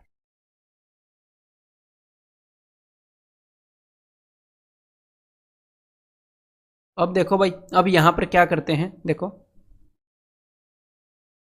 इज इक्वल टू हाफ, सबसे पहले मैं पकड़ता हूं x1y2 को, तो x1y2 दैट इज ये रहा x1y2 और x2y1 भी यहां पर होएगा, ये रहा। तो इस चीज को यहां पर लिखता हूं मैं फॉर्मूले के अंदर, माइनस x1y2 प्लस, मैं ऐसे क्यों लिख रहा हूं वो मैं आपको बताऊंगा, प्लस x2y1। आपको फॉर्मूला रटवाना है ना बिल्कुल परमानेंटली, इसलिए ऐसे लिख रहा हूं। अब हम पकड़ते हैं मेरे भाई, देखो 1 और 2 हो गया, फिर 2 और 3 पकड़ते हैं। 2 और 3 कहाँ गया भाई, ये रहा x3y2 और x2y3, ये भी चीज़ मैं यहाँ पर लिख लेता हूँ। अब प्लस माइनस, मैं पहले x को लिख रहा हूँ, minus x2y3 plus x3y2, then आगे प्लस। अब ये चीज़ हमने पकड़ ली, 1 2 पकड़ लिया, 2 3 पकड़ लिया, अब 3 4 पकड़ते हैं, 3 4 x3y4 ये रहा, और एक और मिलेगा भाई x3y4 4 1 1 4, ये रहा, हाँ ये रहा। ठीक है, तो ये हो गया जी minus x3y4 plus x4y3, plus आगे जो भी चीज़ बच गई उसे मैं लिख दे रहा हूं, minus x4y1 plus x1y4। Clear है? अब मेरी बात को ध्यान से सुनिएगा, अब मैं आपको फाइनल फॉर्मूला दे रहा हूं। देखो क्या होता है, ये जो क्वाड्रिलेटरल है इसका एरिया कभी कभी नेगेटिव में आ जाएगा, कभी कभी पॉजिटिव में आ जाएगा, लेकिन हम सिर्फ पॉजिटिव वाला कंसीडर करेंगे। ठीक है, क्योंकि भाई ये नेगेटिव वाले क्वाड्रेंट्स में भी ये जो क्वाड्रिलेटरल है वो बन सकती है, जैसा कि ट्रायंगल के अंदर केस है वैसा ही है, मैं यहाँ पर बोल रहा हूँ। तो मैं यहाँ पर क्या कर रहा हूँ, ताकि आपको याद करने में आसानी हो जाए, और जो स्टैंडर्ड फॉर्मेट है उसके अंदर मैं इसको कन्वर्ट कर रहा हूँ। मैं इस पूरे फॉर्मूले को, देखो यहाँ पर जो मैंने x1 y1 x2 y2 लिए हैं, इसको अगर मैं थोड़ा सा बदल देता, x1 y1 कहीं और ले लेता, x2 y2 कहीं और ले लेता, तो इस फॉर्मूले के अंदर क्या हो जाता, स्टार्टिंग में ये जो माइनस साइन है ना ये यहाँ पर आ जाता, वो इसका स्टैंडर्ड फॉर्मेट है। ये भी गलत नहीं है, मतलब कि एरिया जो है वो कभी कभी नेगेटिव आएगा, कभी कभी पॉजिटिव आएगा, हम लेंगे तो वैसे पॉजिटिव वैल्यू हुई। तो अब मैं क्या कर रहा हूँ, मैं पूरे फॉर्मूले को माइनस से मल्टीप्लाई कर रहा हूँ, ताकि ये जो स्टार्टिंग में हर एक टर्म के अंदर जो माइनस आया हुआ है, ये देखो स्टार्टिंग में ये मैंने इसलिए जानबूझ के ऐसे लिखा, वो यहाँ पर शिफ्ट हो जाए, क्योंकि जब a माइनस बी को आप -1 से मल्टीप्लाई करते हो तो वो क्या बन जाता है, b माइनस ए बन जाता है ना। तो बस मैं वही काम कर रहा हूँ। पूरे फॉर्मूले को मैं नेगेटिव से मल्टीप्लाई कर सकता हूँ, एरिया पर फर्क नहीं पड़ेगा। तो अब ये आपका भाई फाइनल फॉर्मूला आ गया आपके सामने, ये देखिए हाजिर है, x1 y2 minus x2 y1। थोड़ा सा यहाँ से इसको लिखते हैं ताकि एक लाइन में आ जाए। और अब आप ये परमानेंट याद भी रख पाओगे, बिल्कुल नहीं भूलोगे। x1 y2 minus x2 y1 plus, अब देखो मैं क्या कर रहा हूं, यहां पे है 1 2 x1 y2, इस दूसरे टर्म को भूल जाओ, दूसरा टर्म एग्जैक्टली इसका उल्टा है और कुछ नहीं करना। x1 y2 है, उसका उल्टा x2 y1 है, वही है। तो दूसरे टर्म को भूल जाओ, सिर्फ पहले टर्म को याद रखो। पहले 1 2 था, फिर 2 3 आएगा, x2 y3, फिर घटाना क्या है इसका उल्टा, इसका उल्टा क्या, x3 y2। तो पहले 1 2 था, फिर 2 3 आया, अब 3 4 आएगा, अब क्या आएगा 3 4, मतलब x3 y4। अब इसका उल्टा कर दो बस, x4 y3 प्लस पहले 1 2 आया, फिर 2 3 आया, फिर 3 4 आया, अब क्या आएगा 4 1 आएगा, तो क्या आएगा x4 y1, अब इसका उल्टा x1 y4। दैट्स इट, ये फॉर्मूला है मेरे भाई। ये क्लियर है, किसी भी क्वाड्रिलेटरल के 4 वर्टिसेस गिवन हो और ठीक है, तो ये फॉर्मूला है। और अगर 4 वर्टिसेस ना हो, कोई पेंटागन हो, 5 वर्टिसेस हो, तो ये गेम आगे चलता रहता, 1 2 2 3 3 4 4 5 5 1 ऐसे 6 होते तो 4 5 5 6 फिर 6 1 ऐसे बढ़ जाता। लेकिन वैसा आएगा नहीं यार एसएससी में, एसएससी में क्वाड्रिलेटरली मुश्किल से आ रहा है, इसलिए मैंने मतलब जो मैक्सिमम मौका आता है वहां तक मैंने आपको करवा दिया एसएससी की। क्लियर है, तो ये फॉर्मूला है, ये हम अप्लाई कर सकते हैं। अब क्वेश्चन करेंगे जहां पर आपको ये अप्लाई करना है। ये लो भाई, find the area of the quadrilateral formed by joining these point.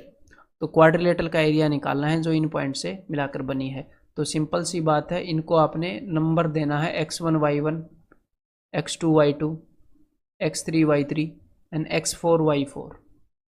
ठीक है, और उस फॉर्मूले के अंदर पुट कर देना है। तो अभी पुट कर देते हैं 1/2, देन देखो सबसे पहले क्या था, x1 y2, 1 2 का गेम था, 1 2 फॉर्मूले के अंदर।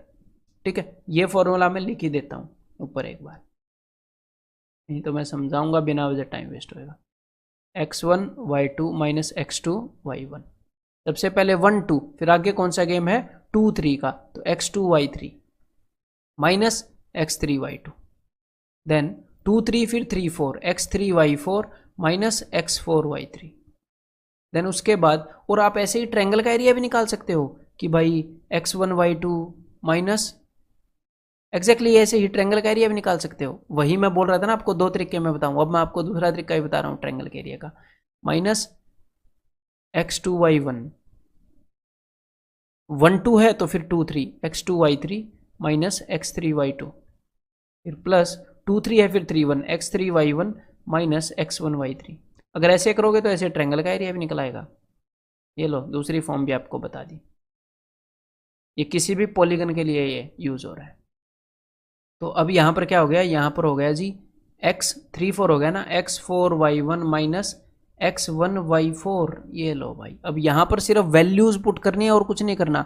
तो मैं वैल्यूज सीधे सीधे फास्ट पुट कर दूं ना, x1 y2 यानी कि -4 -1 यानी कि 4 -2 प्लस x2 y3, तो मीन्स 1 × 1 1 और -4 यानी कि +4 प्लस यहाँ पर अब वैल्यूज पुट कर रहा हूँ 3 4 यानी कि 4 5 20 -4 3 यानी कि 3 यानी कि 1 दूनी 2, देन प्लस सिर्फ वैल्यूज पुट कर रहा हूँ। ठीक है, 4 1, तो भाई ये हो गया 4 दूनी 8, सॉरी ये क्या है यार, मैं इसका 4 ले गया, 2 दूनी 4 माइनस माइनस प्लस फिर 4 5 20, ये रहा भाई। ये हो गया हाफ इंटू 2 प्लस 4 और 1 5 प्लस 20 में 2 गए 18 प्लस 20 और 4 24। ठीक है, तो 18 और 2 20, 24 और 5 29, 29 और 20 69, तो ये हो गया जी 60 क्या 29/20 49 सॉरी 49/2 का हो गया है 24.5। तो यहाँ पर आंसर क्या हो जाएगा, ऑप्शन सी। सिर्फ फॉर्मूले के अंदर पुट किया, कोई महान काम मैंने नहीं किया यहाँ पर। ठीक है, तो एक और क्वेश्चन ये और ट्राई कर लो भाई, एक बार लास्ट क्वेश्चन है, ये ट्राई कर लो जरा। If the area of the quadrilateral whose angular points, ये एंगुलर पॉइंट क्या है, शीर्ष बिंदु वर्टिसिस, ये वर्टिसिस के कोऑर्डिनेट्स एग्जामिनर ने दे रखे हैं, तो उसके वर्टिसिस बता दिए हैं और उसका एरिया 0 है, तो आपने बतानी है h की वैल्यू। तो कोई नहीं, इस क्वाड्रिलेटरल का एरिया निकालेंगे और उसको 0 के साथ इक्वेट कर देंगे, है ना, एरिया 0 है और h की वैल्यू आ जाएगी। तो बस पॉइंट्स को नंबर कर देते हैं, x1 y1, x2 y2, x3 y3, x4 y4। तो चलिए अब इसका एरिया निकालते हैं भाई। अभी मैं फॉर्मूला लिखूंगा नहीं, ठीक है। तो हाफ इज इक्वल टू, यहाँ पर ब्रैकेट के अंदर कुछ लिखूंगा, इज इक्वल टू 0 लिखूंगा। तो हाफ लिखने की क्या जरूरत है, हाफ उस साइड जाके 2 होएगा, 2 इंटू 0 0 ही बनेगा, ठीक है। तो बाकी बीच वाला मामला ही लिख देता हूँ फिर, इज इक्वल टू 0 ऐसे। तो अब देखो सबसे पहले क्या होगा, x1 y2, तो 1 इंटू 6, फॉर्मूला लगा रहा हूँ भाई, ठीक है, वही। तो ये ऐसे लगाता हूँ मैं फॉर्मूला ऐसे, इसलिए फास्ट लगा लेता हूँ, x1 y2 x2 y1 ऐसे। तो ये क्या होगा, -10, तो ये +10। उसके बाद क्या लगेगा, देखो उसके बाद अगले पॉइंट्स के ऊपर ये और ये, बस यही पैटर्न चल रहा है? तो 5 चौके 20, पॉजिटिव 20, फिर -7 छक्के 42 प्लस, देखो यही पैटर्न चल रहा है। ये इस बड़े वाले में से छोटे वाला घटाना होता है। तो 7 चौके 28, माइनस का 28, और 4h माइनस का घटाना है तो प्लस का 4h हो जाएगा, ठीक है। उसके बाद आगे यही पैटर्न चलेगा, x1 y4 यानी कि माइनस का 4, उसमें से घटाना है 2h यानी कि माइनस का 2h, ये लो। तो चलिए भाई इसको ओपन अप कर लेते हैं। इट इम्प्लाइज दैट 16 प्लस, यानी कि यहाँ पर आ गया जी -22, यहाँ पर आ गया प्लस 4h माइनस 28, यहाँ पर आ गया -4 - 2h इज इक्वल टू 0। तो h वालों को एक बार सोल्व कर लेते हैं, 4h और 2h, ये आ गया 2h इज इक्वल टू, बाकी सारों को उस साइड भेज देते हैं एक बार, है ना। तो इन दोनों को सोल्व करके आ गया -6, इन दोनों को सोल्व करके आ गया -32, -32 -6 -38, उस साइड जाके हो जाएगा +38। तो h की वैल्यू आ जाएगी 19, मतलब कि ऑप्शंस में से नहीं है, मीन्स आंसर क्या हो जाएगा, ऑप्शन ई 19। तो इस वीडियो लेक्चर के अंदर इतना ही। अब मैं आपको मिलता हूं अगले कंसेप्ट लेक्चर के अंदर।